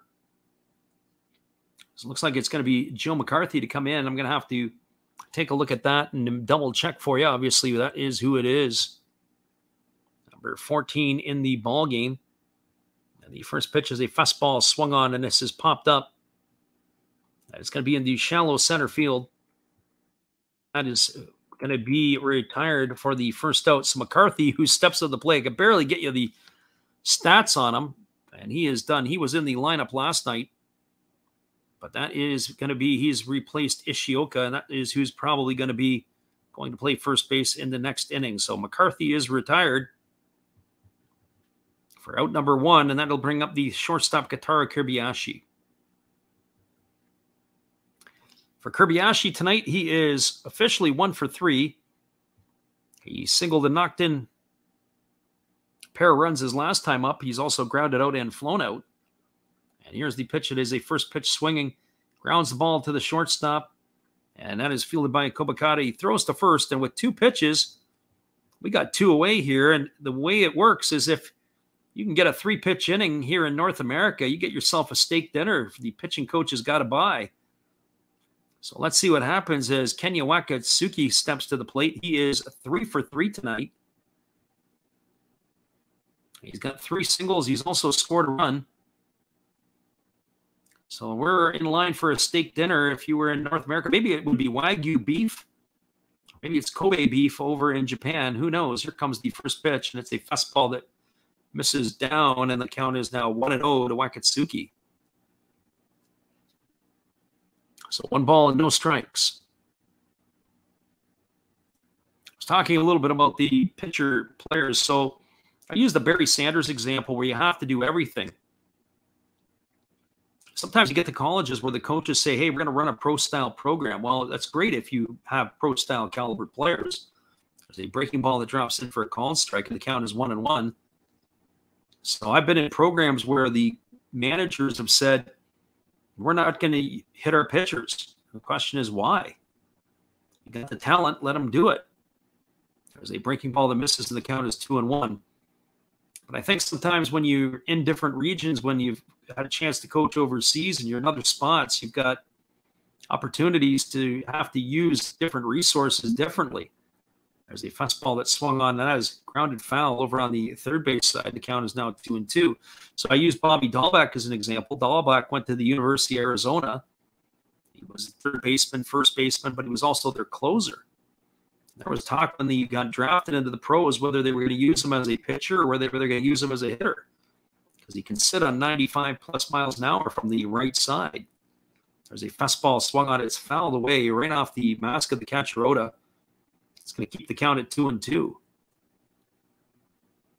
So, yeah, I do think we're going to see some more of these dual players, but I also think it's going to be opening the minds of people now. Having to manage dual players can be a little bit of a challenge, just like they were trying to rest Ohtani on the day before he played. Jesus, just let him go. He's a young guy. Might have a different discussion when he's 33. There's a fastball that swung on and again fouled off the catcher. That's back-to-back foul balls off of Oda. The count is 2-2. There was the pitcher with the Tampa Bay Rays. I believe that was McKay, if I'm not mistaken, who underwent Tommy John surgery. He was a DH and a pitcher. And here's the pitch. It is a breaking ball that misses down, and the count is now 3 balls and 2 strikes. I'd actually like to see Ohtani do more than just DH. I'd like to see him play in the field. I'd like to see him play first base or in the outfield. Those aren't my decisions. Those are the decisions of the Angels and Phil Nevin. So 3 balls and 2 strikes to Wakatsuki. There's 2 gone here on the top of the 7th. There's a fastball swung on. It is grounded over to short. Tomotada fields it over to first, and that is going to be it. The Buffaloes go quietly in their half of the 7th. There was no runs, no hits, no errors, and nobody left the board. We're now moving to the bottom of the 7th. It is still the Orix Buffaloes 7, the Tohoku Rakuten Golden Eagles 2. Stick around, everybody. We'll be back in just a moment with all the calls for you after this. We appreciate y'all being here. It looks like another pitching change will be on our hands. Hang tight. We'll be right back.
Welcome back, everybody. We're going to take a peek at the out-of-town scoreboard, and it was surprising to me. I haven't looked at it in a bit. The Hiroshima Carp stuck 6 runs on the board in the top of the 4th inning as they were down 4-0 to the Murray Giants. The Giants did get one back, and it is a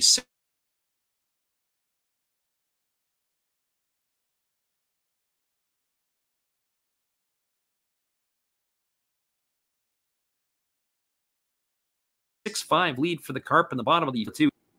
And we are here in the bottom of the 7th inning, and the Orix Buffaloes have a 7-2 lead over the Tohoku Rakuten Golden Eagles.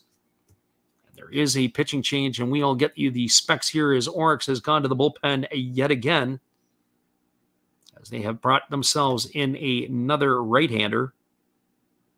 And this is going to be Kuroki, who is taking over on the hill. So this is Yuta Kuroki. He is working in his 22nd game of the season. He's 1-2 on the year. Got himself 21 innings pitched, 17 hits. He's walked 6 and struck out 17. He's got an ERA posted of 2.14. So he is going to be facing the 4, 5, and 6 batters in the batting order, which is the heart of the order for the Golden Eagles. It'll be Shimauchi, Moji, and Tanaka to face Yuta Kuroki, the third pitcher used tonight by the Buffaloes.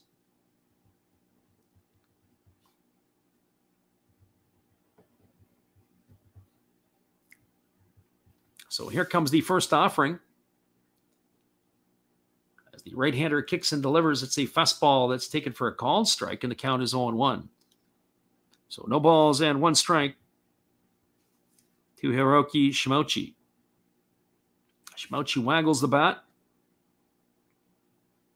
And here he kicks and delivers. There's a breaking ball that misses down, and the count is 1-1. So 1 ball and 1 strike. Shimauchi today is 2 for 3. He's got a couple of singles. He has 3 trips to the plate. He waggles the bat, waiting on the offering from the right-hander Kuroki, who kicks and delivers. It's a breaking ball that misses down and in, and the count now goes to 2-0. So 2 balls and no strikes.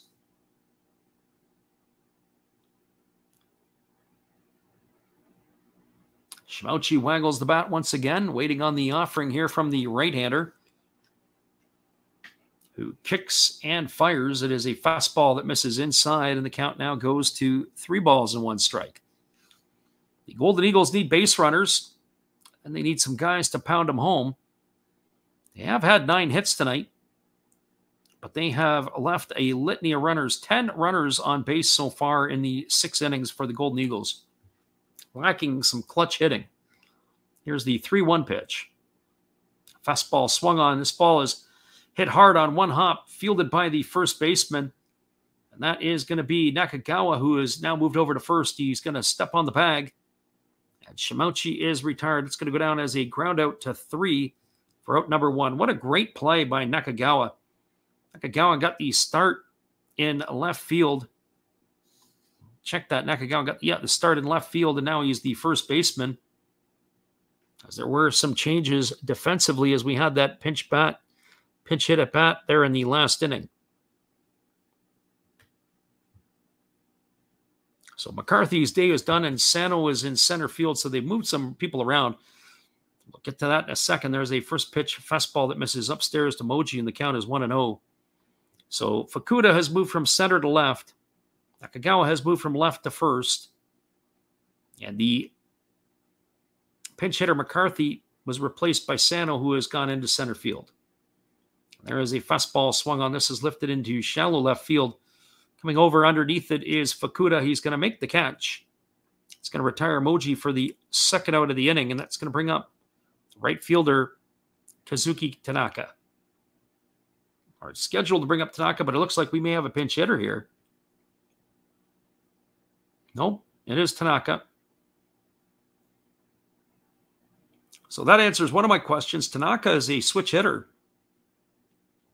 because he was batting from the right side, I think, earlier on against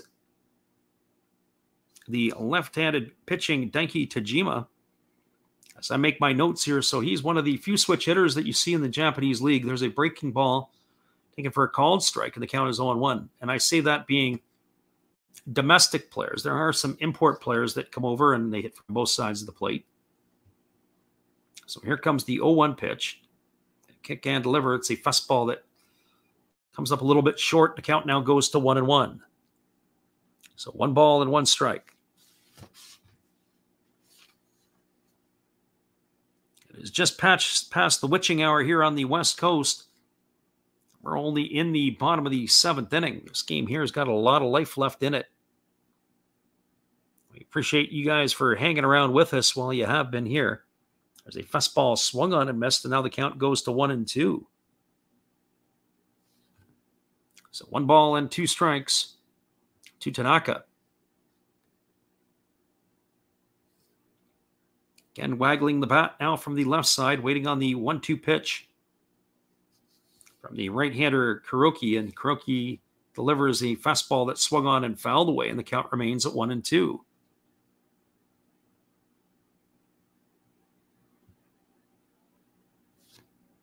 It's a great night for baseball.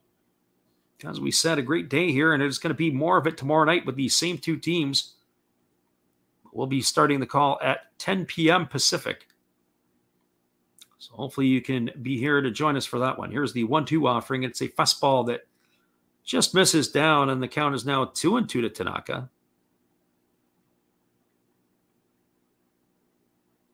Look at that pitch. I'd have to say that the up-down was pretty good. Not sure about the inside-outside, but the top-down looked pretty good on that. Here comes the 2-2 offering. And he kicks and delivers. It is a fastball swung on. It is popped up over on the third base side. But it looks like it's going to drift into the seats as Mune is going to watch it sail in there. It's going to keep the count at 2-2. So 2 balls and 2 strikes. And a young Golden Eagles fan is going to take that one home. Well, maybe not, because they do confiscate the baseballs from the fans in Japan. And there's something that is a little bit unique, is that the foul balls that go into the stands, they won't let you keep. They come and take them away. So here comes the 2-2 offering.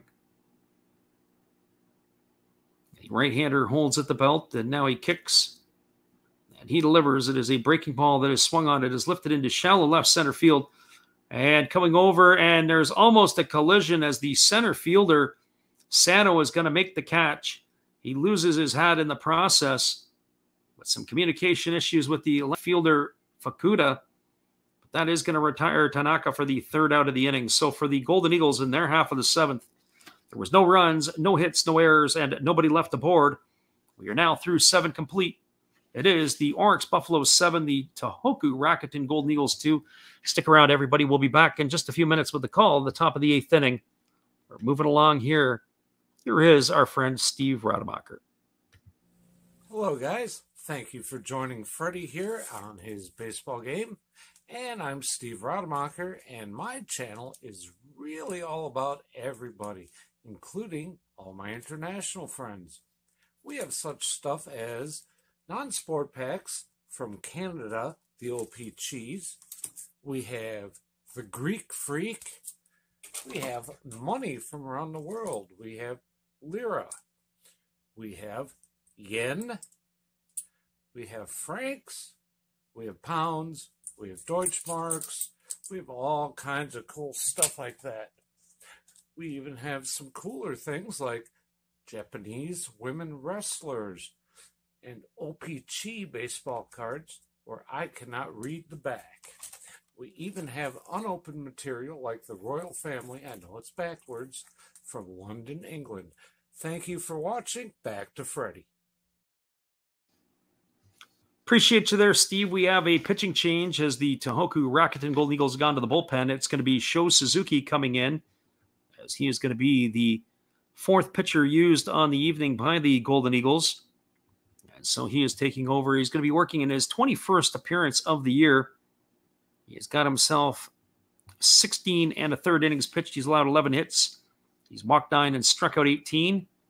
And he's got an ERA of 5.51 on the season, and a record of no wins and 3 losses. So he is taking over here, and he's going to be entrusted to face the top part of the Orix batting order. It'll be Fukuda, Mune, and Nakagawa facing the left-hander here.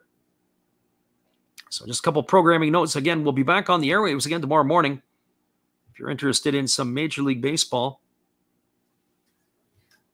John Cardona asked the question, why did they take the ball from the fans? Did they use them again? It's a great question, John. I know over in Europe, when you're playing in Europe, especially in some of the larger venues where they do get good attendance. When I mean good attendance, it could be 3, 4, 5,000 fans. They'll do that there too. The European reason is because baseballs are a little harder to come by. There's a fastball that swung on and missed. And the count is quickly 0-1 to Fukuda. So what they'll do in Europe is they'll either give the kids money, maybe €0.25, or they'll give them candy or something like that to return the ball. And there's a fastball that is swung on, and this is grounded up the middle. It's going to be a base hit for Fukuda. He's aboard with a leadoff single here to start the 8th inning. In Japan, I don't think they go back in as game balls, but they may go in as batting practice balls. They may go in as other stuff. Now, why specifically they confiscate them and bring them back? I don't really know that way. I know in Japan, one thing I learned when I was there a few years ago, that 90% of the baseball played under, actually not under, at any age, is played using the rubber ball. The rubber ball is the Kenko ball. And you go out and you watch adults play, the ball's got a lot of bounce. So it's like playing a ball that is got a lot of bounce in it. It feels like you're playing on a old AstroTurf field with that ball. You have to really square it up, and the kids play with that as well. Maybe not the high schoolers, but certainly a lot of levels over in Japan. I couldn't believe 90% is what I was told. There's a breaking ball that's dropping in for a called strike, and the count is 0-1. And I was told that from the Japanese Baseball Federation, because they were the ones that I'd met with, and I was asking about certain things, and they were telling us that that's what they play with, the rubber ball. So it's a little bit strange. So here comes the 0-1 offering. There's a fastball that misses down, and the count is now 1-1 to Yumamune. Yumamune is 2 for 4 tonight. He's got 2 singles, and he scored a run. He's enjoying himself a fine campaign. So, yep, the rubber ball, the Kenko ball. I actually have one. I should probably take a picture or maybe even do a video of it. Next time I'm over in Japan, I'll pick up a few more, because there's different levels of it, and I really don't understand that. There's a fastball swung on. This ball is hit down the left field line and up against the wall. It is caught by Shimochi. What a play by Shimochi as he slams into the wall, making the grab. That's going to retire Mune. Ball looked like it was going to drift into the seats or into oblivion, but a nice play by the left fielder to get over and catch it right up against the wall. So Mune is gone for the first out of the inning. That's going to bring up the left fielder, Kaida Nakagawa. For Nakagawa, he has been all over the bases tonight. He's been on board all 4 times he's come to the plate. He's 2 for 2. He's got 3 RBIs. He's also got a double. He's got a couple of walks. And here's the pitch. It is a fastball that misses upstairs for ball 1, and the count is 1-0. So 1 ball and no strikes.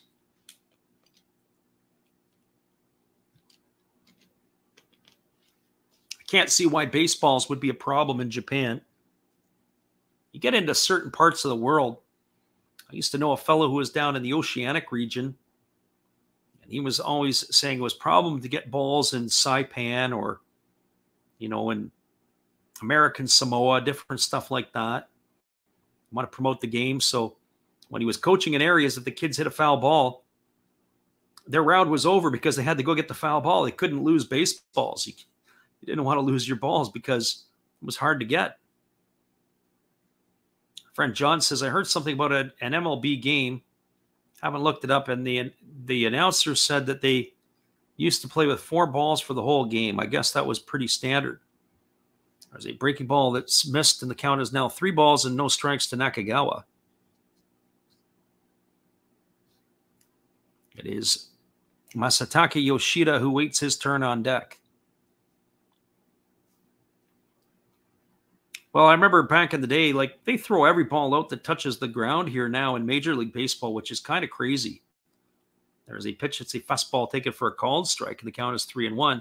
You go back prior to 1920. 1920 was kind of where the dead ball era, where they changed the balls, or the construction of the balls. The balls were kind of soft. That was an era where you might use 3 or 4 balls for the whole game.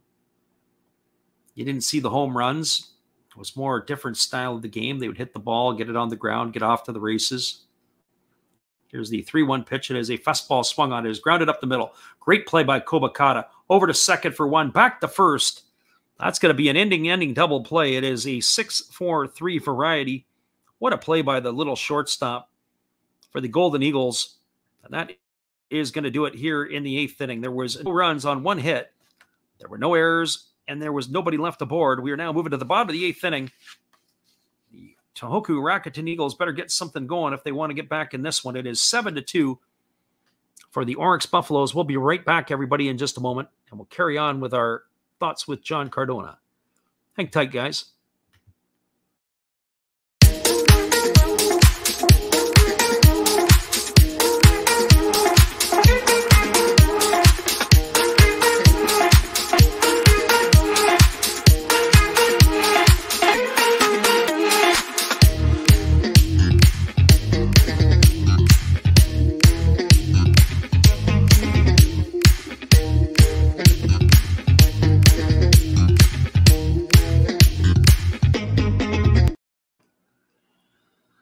Welcome back, everybody. It is going to be the bottom of the 8th inning, and we'll be back in just a couple moments. We appreciate you all for being here with us.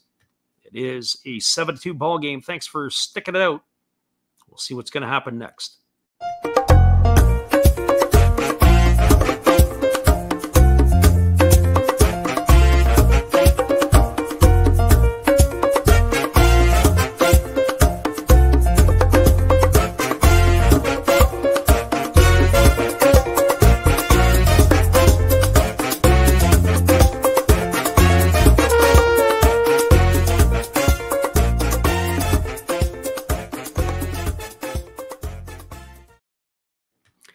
Welcome back, everybody. It is going to be the 7, 8, and 9 hitters coming to bat for the Golden Eagles in their half of the 8th inning. Simatani, Tatsumi, and Oda are the scheduled hitters. He's shown the replay again of that ground ball by Kobakata. What a fantastic play by the young shortstop. Ranging to his left, and then he had to flip it back against the grain as he was able to retire the batter runners there on the double play. We do have a pitching change. It's going to be number 46, Hitomi Honda, coming into the ball game, and he is going to be taking over here. So Honda is in, and he is going to be the 4th pitcher used tonight. So Hitomi Honda in, and Yuta Kuroki out. The first pitch is a fastball that misses down, and the count is 1-0. So it's not Sumatani anymore because he was replaced by Okajima. And Okajima is now in here hitting in his place. Sumatani had went 3 for 3 tonight. And his reward was he got taken out of the ball game. There's a fastball swung on and fouled away, and the count is 1-1. Sometimes you have to, I want to say wonder, but they have some different decision making in the Japanese league. You watch and you see how things are played out, and you just do things just a little bit different. So 1 ball and 1 strike. And here comes the offering. As there's a breaking ball that misses up and away, and the count is now 2-1 to Ojima. For Honda on the season, this is his 27th appearance. He's 1-2 on the year. Worked 27 innings. He's allowed 24 hits. He's walked 8 and struck out 24. He's got an ERA of 2.33. As a fastball swung on, this ball is lifted into deep center field, but not deep enough. Camping out underneath it is Sano. He's going to make the catch. And Ojima is retired for the first out of the inning. That is going to bring up the center fielder, Ryosuke Tatsumi.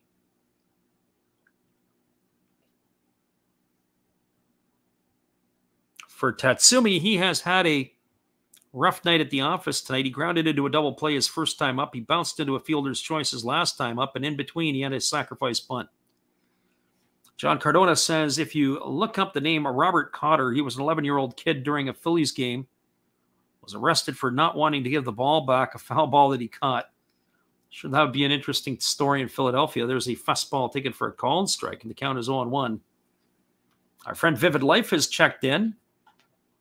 Sounds like he's got a busy night at the hotel industry. Hopefully, Vivid Life, you can make it back in tomorrow night. We're going to be doing this all over again tomorrow at 10 o'clock Pacific or 1 a.m. Eastern. There's a fastball that misses outside, and the count is 1-1. Our friend John Cardona said that was in 1923. How times have changed 99 years ago. So 1 ball and 1 strike. And here comes the pitch. It is a fastball swung on and missed. The count is now 1-2 to Tatsumi. Amazing how things change over the years. I mean, I remember going to games as a kid, and we used to say, if you want to learn how to play the game, go watch the major leaguers play. Go watch how they do things. There's a fastball that misses outside, and the count is 2-2. So you'd go and you watch how they would take ground balls before the game. They would do infield, outfield. They would do all that stuff. You'd go watch. Now, they don't do infield, outfield before a game anymore in the major leagues. Never, ever. There are even some days they don't even do batting practice when they play a day game after a night game. They shut her right down. So it's a lot stranger than it was before. There's a breaking ball swung on and grounded past the bag at first base. It's going to keep the count at 2-2. Tommy John, of course, the famous pitcher who had the surgery named after him for the ulnar collateral replacement surgery. Tommy John said, I think it was about 12 months ago, he says, the game at the major league level has become unrecognizable to him. With all the shifts, with the way that they use pitching today, the pitch counts, all this stuff, it has changed. There's a fastball swung on. It is slapped up the middle for a base hit as Tatsumi is going to get aboard here with a 1-out single.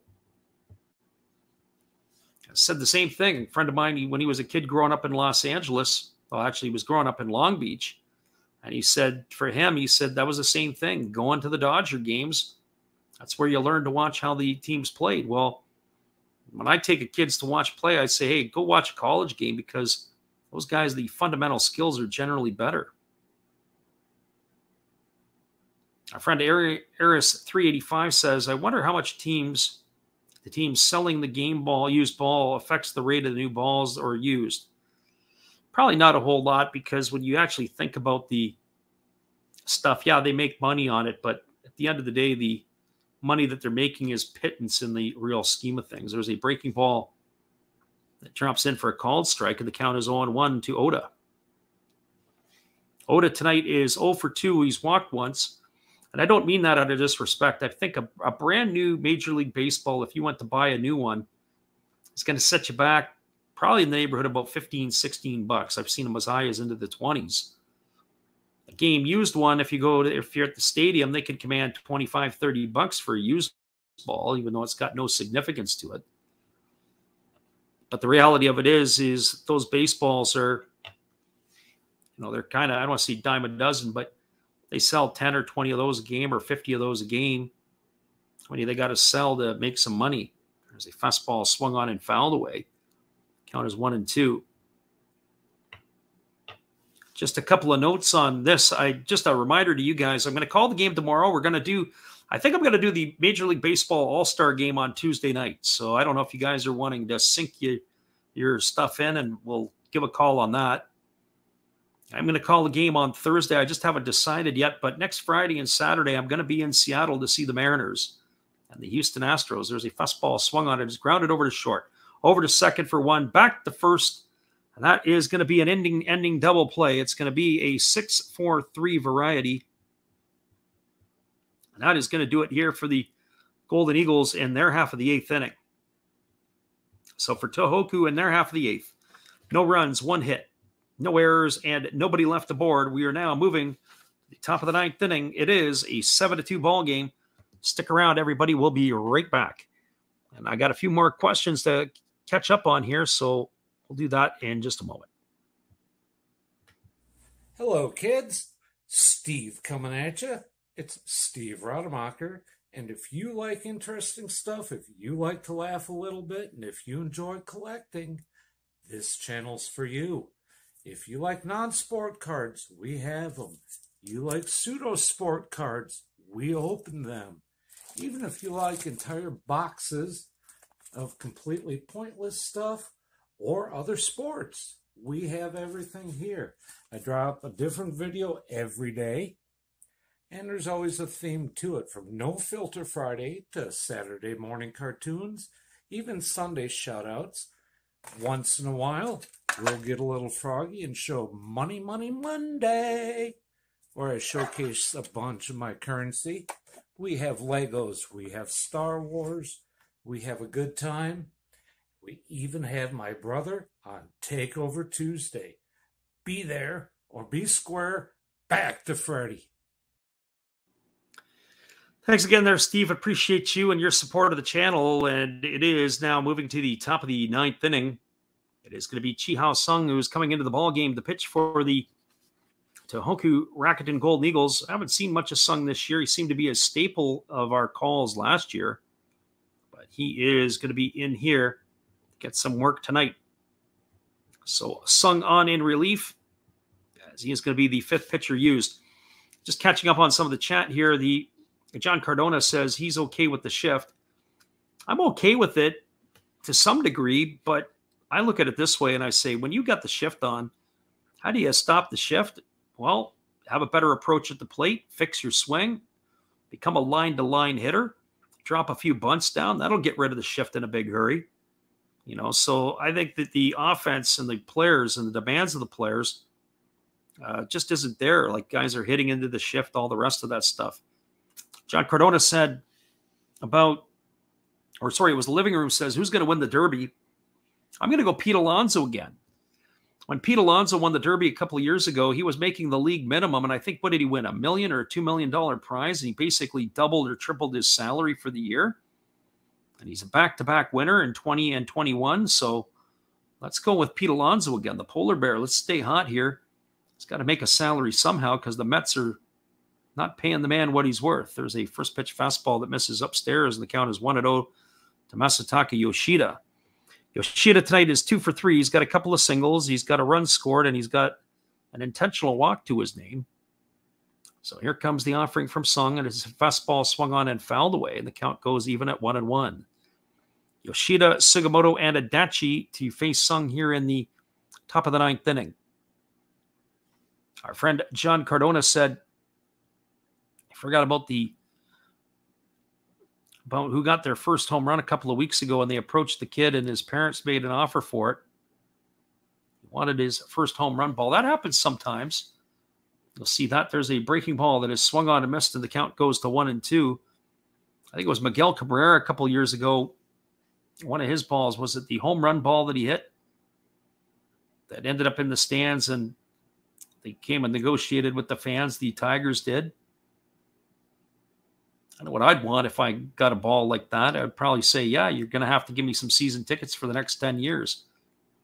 I don't care where the tickets are. I just want to get into the stadium. And there's a breaking ball that swung on. This ball is lifted into deep left center field. Racing back and making the catch on the run is Tatsumi on the warning track.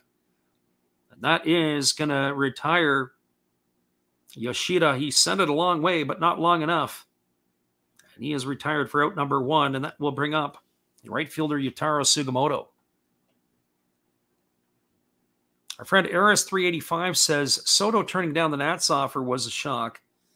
To be honest with you, it's not a shock to me. I said that in my world, we had this conversation before the season, and I said, I really believe, I was telling people that I think Soto is going to become the first $500 million player in baseball.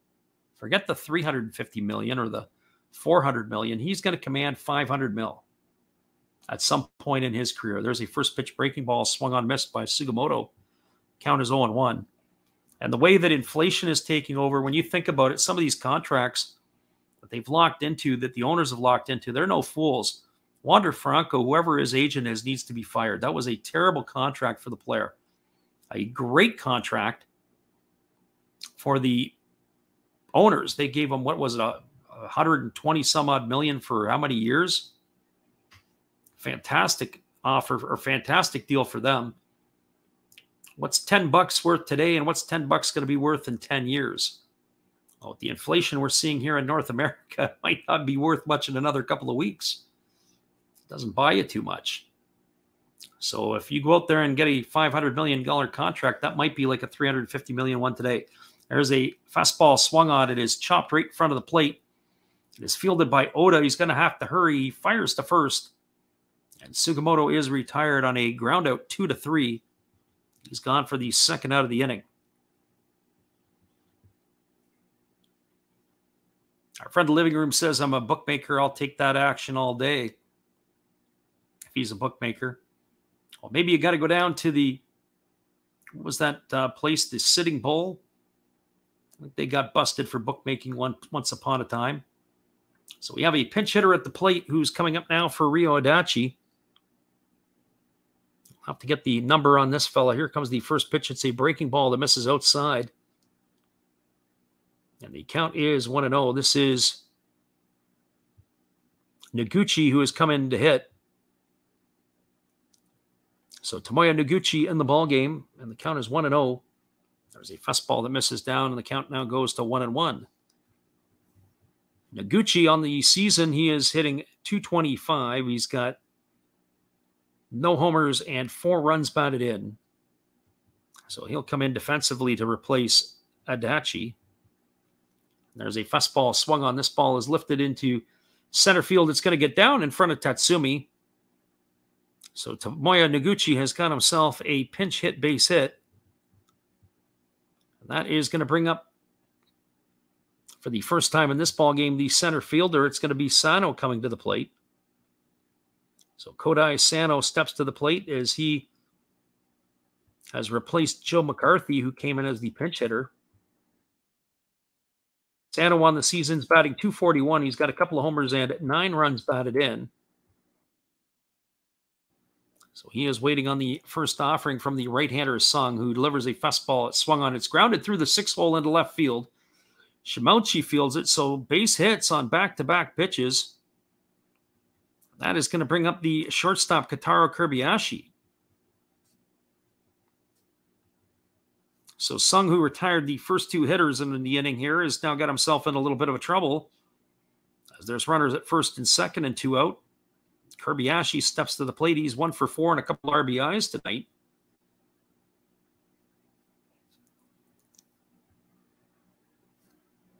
Our friend John Cardona says no more Scottie Pippen contracts these days.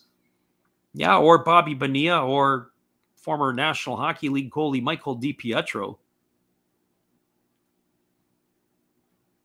Cardona says the payout for picking Alonso last year was really good. Yeah, I can't not see why maybe he couldn't go back-to-back years. And here comes the pitch. It is a fastball swung on and fouled away. The count is 0-1. John says because Ohtani took in all the money. Yeah, and you're probably right on that one. The odds for Ohtani, or the favor for Ohtani to be able to, the glamour of Ohtani, maybe is the best way to put it. So no balls and 1 strike to Kobayashi.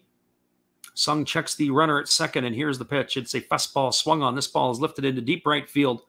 Racing back on it is the right fielder Tanaka. He's going to make the catch in front of the warning track, and that is going to do it, as Kobayashi is gone for the 3rd out of the inning.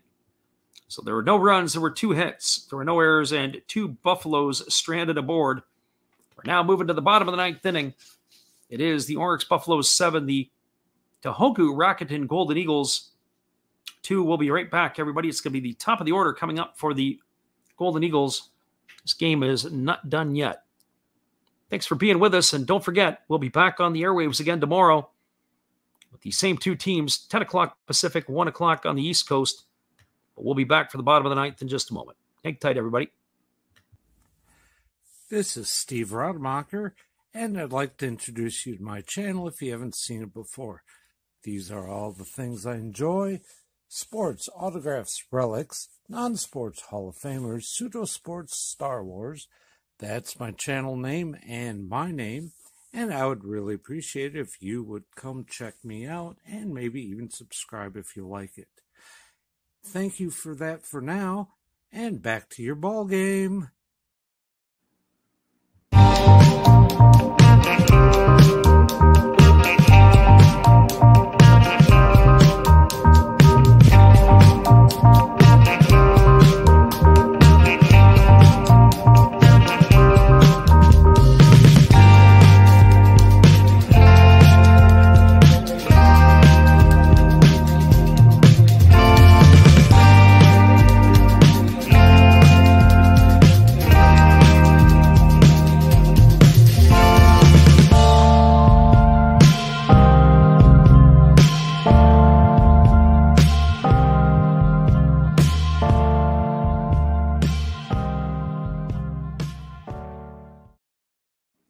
Welcome back, everybody. It's going to be Jesse Biddle coming in to finish this one off for the Orix Buffaloes. He is going to be on the hill here, as there is going to be a change also at first base for the Buffaloes. And at second base, it is going to be Noguchi going in at second base. We didn't get the update on the first baseman, but we'll get you that in a minute. The Saitama Cebu Lions were able to hang on and hold off and beat the Hokkaido Nippon Ham Fighters. 4-3 was the final in that one. 4-8-0 for the Lions, 3-8-0 for the Fighters. The only other game that's currently going on is the Hiroshima Carport beating the Yomiuri Giants 7-5. The first pitch is a fastball that is taken for a called strike, and the count is 0-1 to Kobakata. Kobakata, Jinji, and Asamura here in the bottom of the ninth inning to face the left-hander Biddle. There's a fastball that misses inside. They appeal down to the third base umpire, but they say it didn't go. Count is now 1-1 strike. It's amazing here how dark it has gotten quickly, as it is 4:30 in the afternoon. The lights are in full effect. There's a breaking ball that misses down and away, and the count is now 2-1 to Kobakata.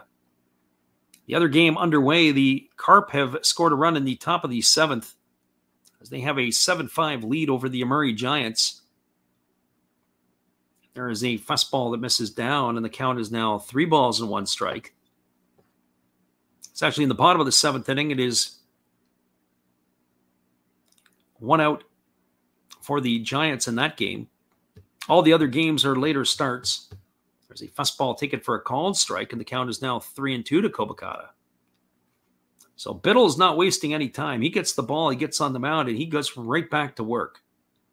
There comes the 3-2 pitch. He kicks and he delivers. It's a fastball swung on. This ball is lifted into shallow left field. Coming in and over on it is Fukuda. He's going to make the catch. And Kobakata is gone for the first out of the inning. So 1 up and 1 away, and that's going to bring up the first baseman, Jinji. For Jinji tonight, he is 1 for 3. He is singled, he's grounded out, he's popped out, and he has walked. He's raised his season average. I should say he's kept his season average at 319. And here's the first pitch from Biddle. It's a fastball that misses down, and the count is 1-0. So 1 ball and no strikes. Going to look to possibly stream the ball game here in a little bit. We've got Taikwai Hayes in here. There's a fastball that misses down and away, and the count is now 2-0. He says, how the heck is the over 9.5 and they stop at 7? Not sure what do you mean by that? I mean, stop at 9. Yeah, it's a 9-run game right now. Of course they stop at 9. You only play 9 innings in baseball. There's a fastball that misses down and away, and the count is now 3-0. So the over-under right now is at 7 or at 9. They play 9 innings, so they got to, if they score a run in this inning, it's going to change here. John Cardona says, to be honest, I would really like this to be the final score. There's a fastball taken for a called strike, and the count is 3-1, especially if you've got the under at 9, or 9.5 rather. There's another fastball delivered, and that's going to keep the count now at 3-2. So Jinji here, 3 balls and 2 strikes. There's a fastball swung on, and this is grounded up the middle. It's going to be a base hit. So John Cardona, it's the kiss of death, as that is a single up the middle. And now that's going to bring up Hideto Asamura. So you know what's going to happen. Asamura will probably park one into the seats here. It'll be a 7-4 ball game, and then that's how the game will end up. Our friend of the living room says the land of the rising sun is also the land of the early sunset. Yeah, sometimes that happens there too, really because of where they're at. So here comes the pitch. It is a fastball that drops in for a called strike, and the count is quickly 0-1 to Asamura. So no balls and 1 strike. Why do I get the feeling that the Eagles are going to make somebody's night? If Rubens Hogan was in here, he'd probably be ticked off still. There's a breaking ball swung on and fouled away, and the count is now 0-2. It was Asamura last night who turned his ticket upside down, as he was telling us in the chat tonight. So no balls and 2 strikes. And here comes the offering. And Biddle delivers. It's a fastball swung on and missed. And Asamura is gone on strikes for the second out of the inning, and that's going to leave it all up to Hiroki Shimochi. Well, for Shimochi tonight, he is 2 for 4. He's got a couple of singles. He's also popped out to the second baseman and grounded out to first. Shimochi steps into bat. They are down to their final out, are the Golden Eagles. 7-2 is the scoreline. Once this game is done, we'll do a quick recap. But we thank everybody for staying with us right to the end of the ball game tonight. Here's the first pitch from Biddle. It's a breaking ball that misses upstairs. The count is 1-0. So 1 ball and no strikes. Shimochi waggles the bat, waiting on the offering here from Biddle. Wastes no time. He goes right back to work. And he kicks and delivers. It's a fastball that misses down and away, and the count is now 2-0.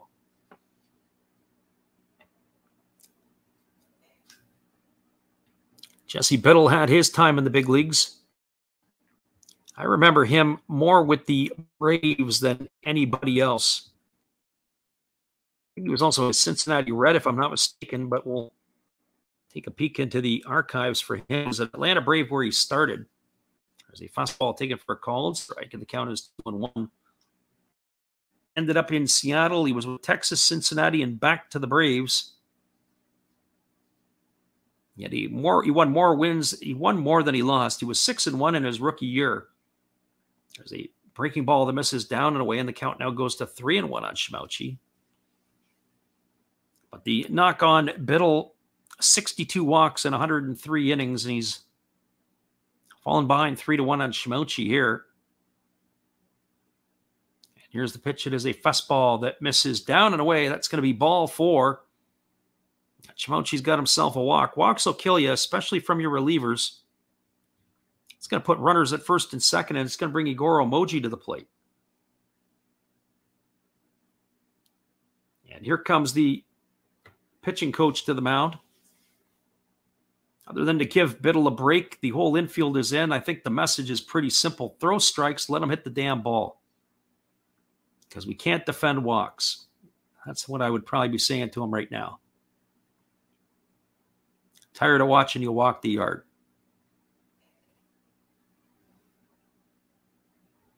So 9 pitches I've got for balls.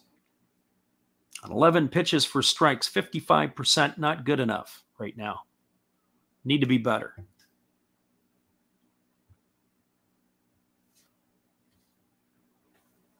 So Living Room is thanking us already here. And John Cardona says he likes that strategy. Put the ball in play. Let's get it done. Or give our defense a chance.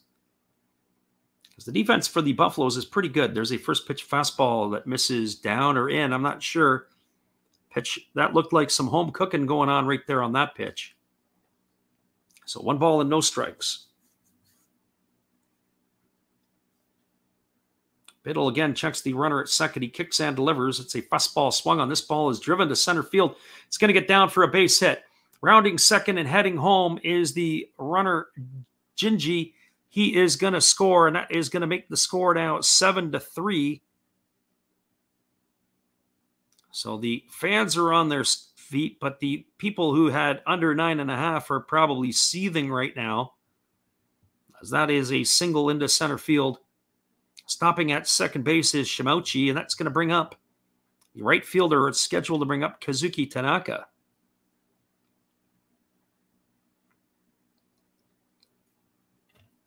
Well, maybe they should have just drilled that guy with the pitch. Who knows? Oji should have been smoked. That strategy could work for you too. And that looks like it might be it for Biddle. And our friend Tai Kwai Hayes says 4,500, baby. Well, congratulations to you, Tai Kwai. I hope I said that right. 7-3 is the scoreline. So one man's loss is another man's gain. Jesse Biddle's night is done. There's runners at first and second. They are going to the bullpen, are the Buffaloes. So stick around, everybody. We got a pitching change, and we'll be back here in just a moment. There is trouble in River City. 2 on, 2 out. Biddle's night is done. And they have the right-handed closer, Hirano, coming into the game. Hang tight. We'll be right back.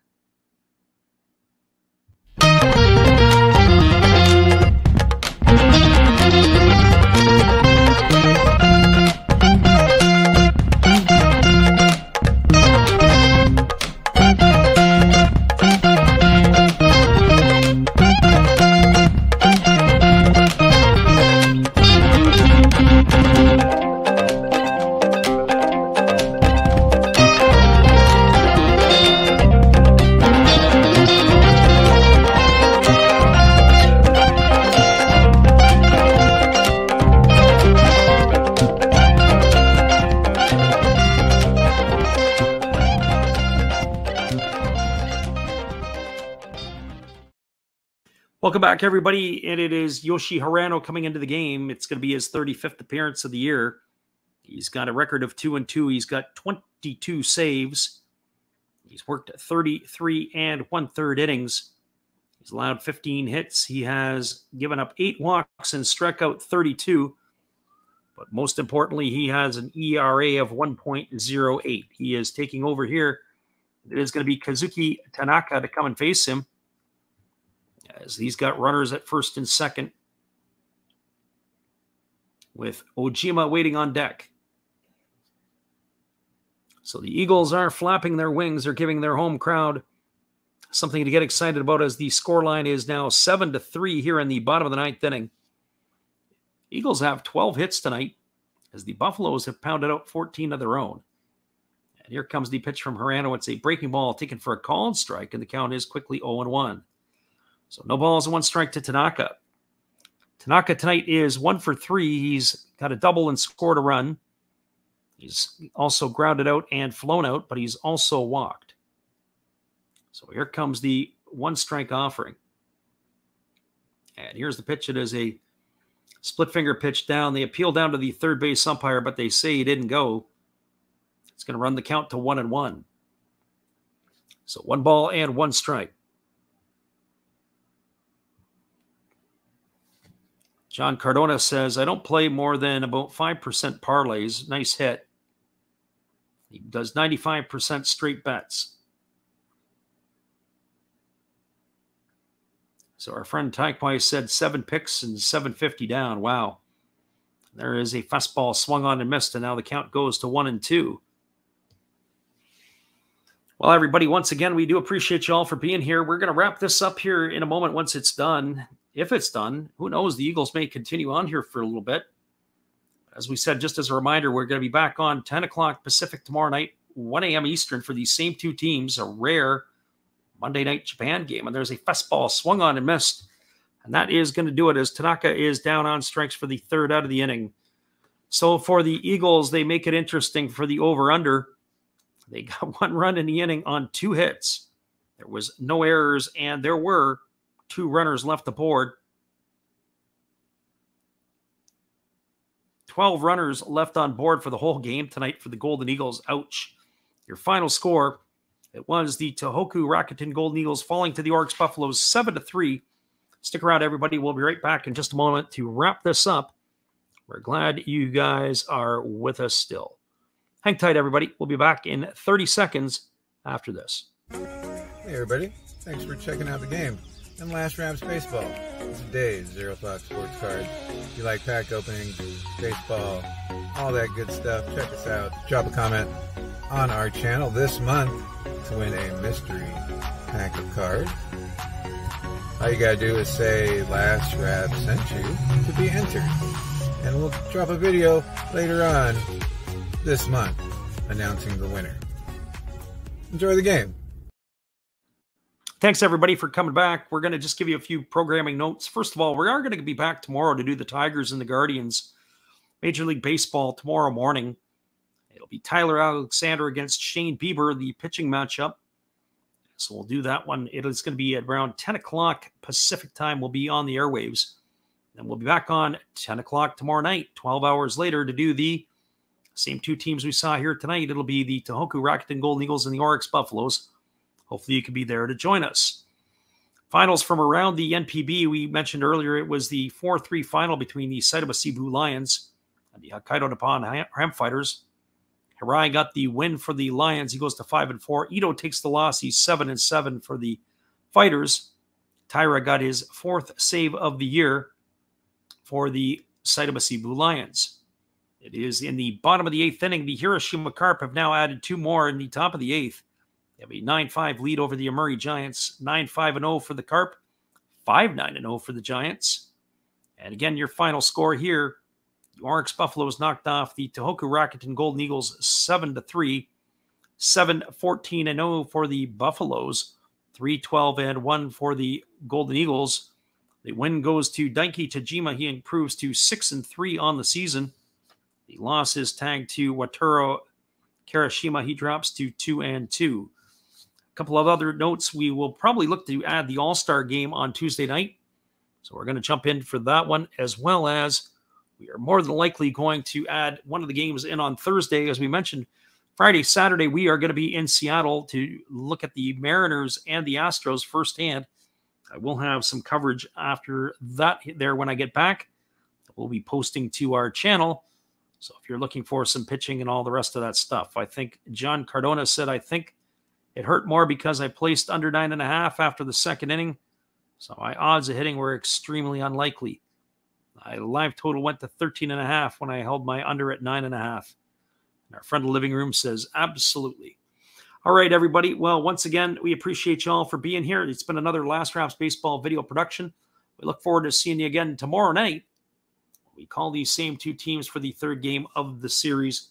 It'll be Monday afternoon baseball or Sunday night, Japanese style, over here. Have a great night, everybody. We appreciate you all for being here. We'll talk to you again later.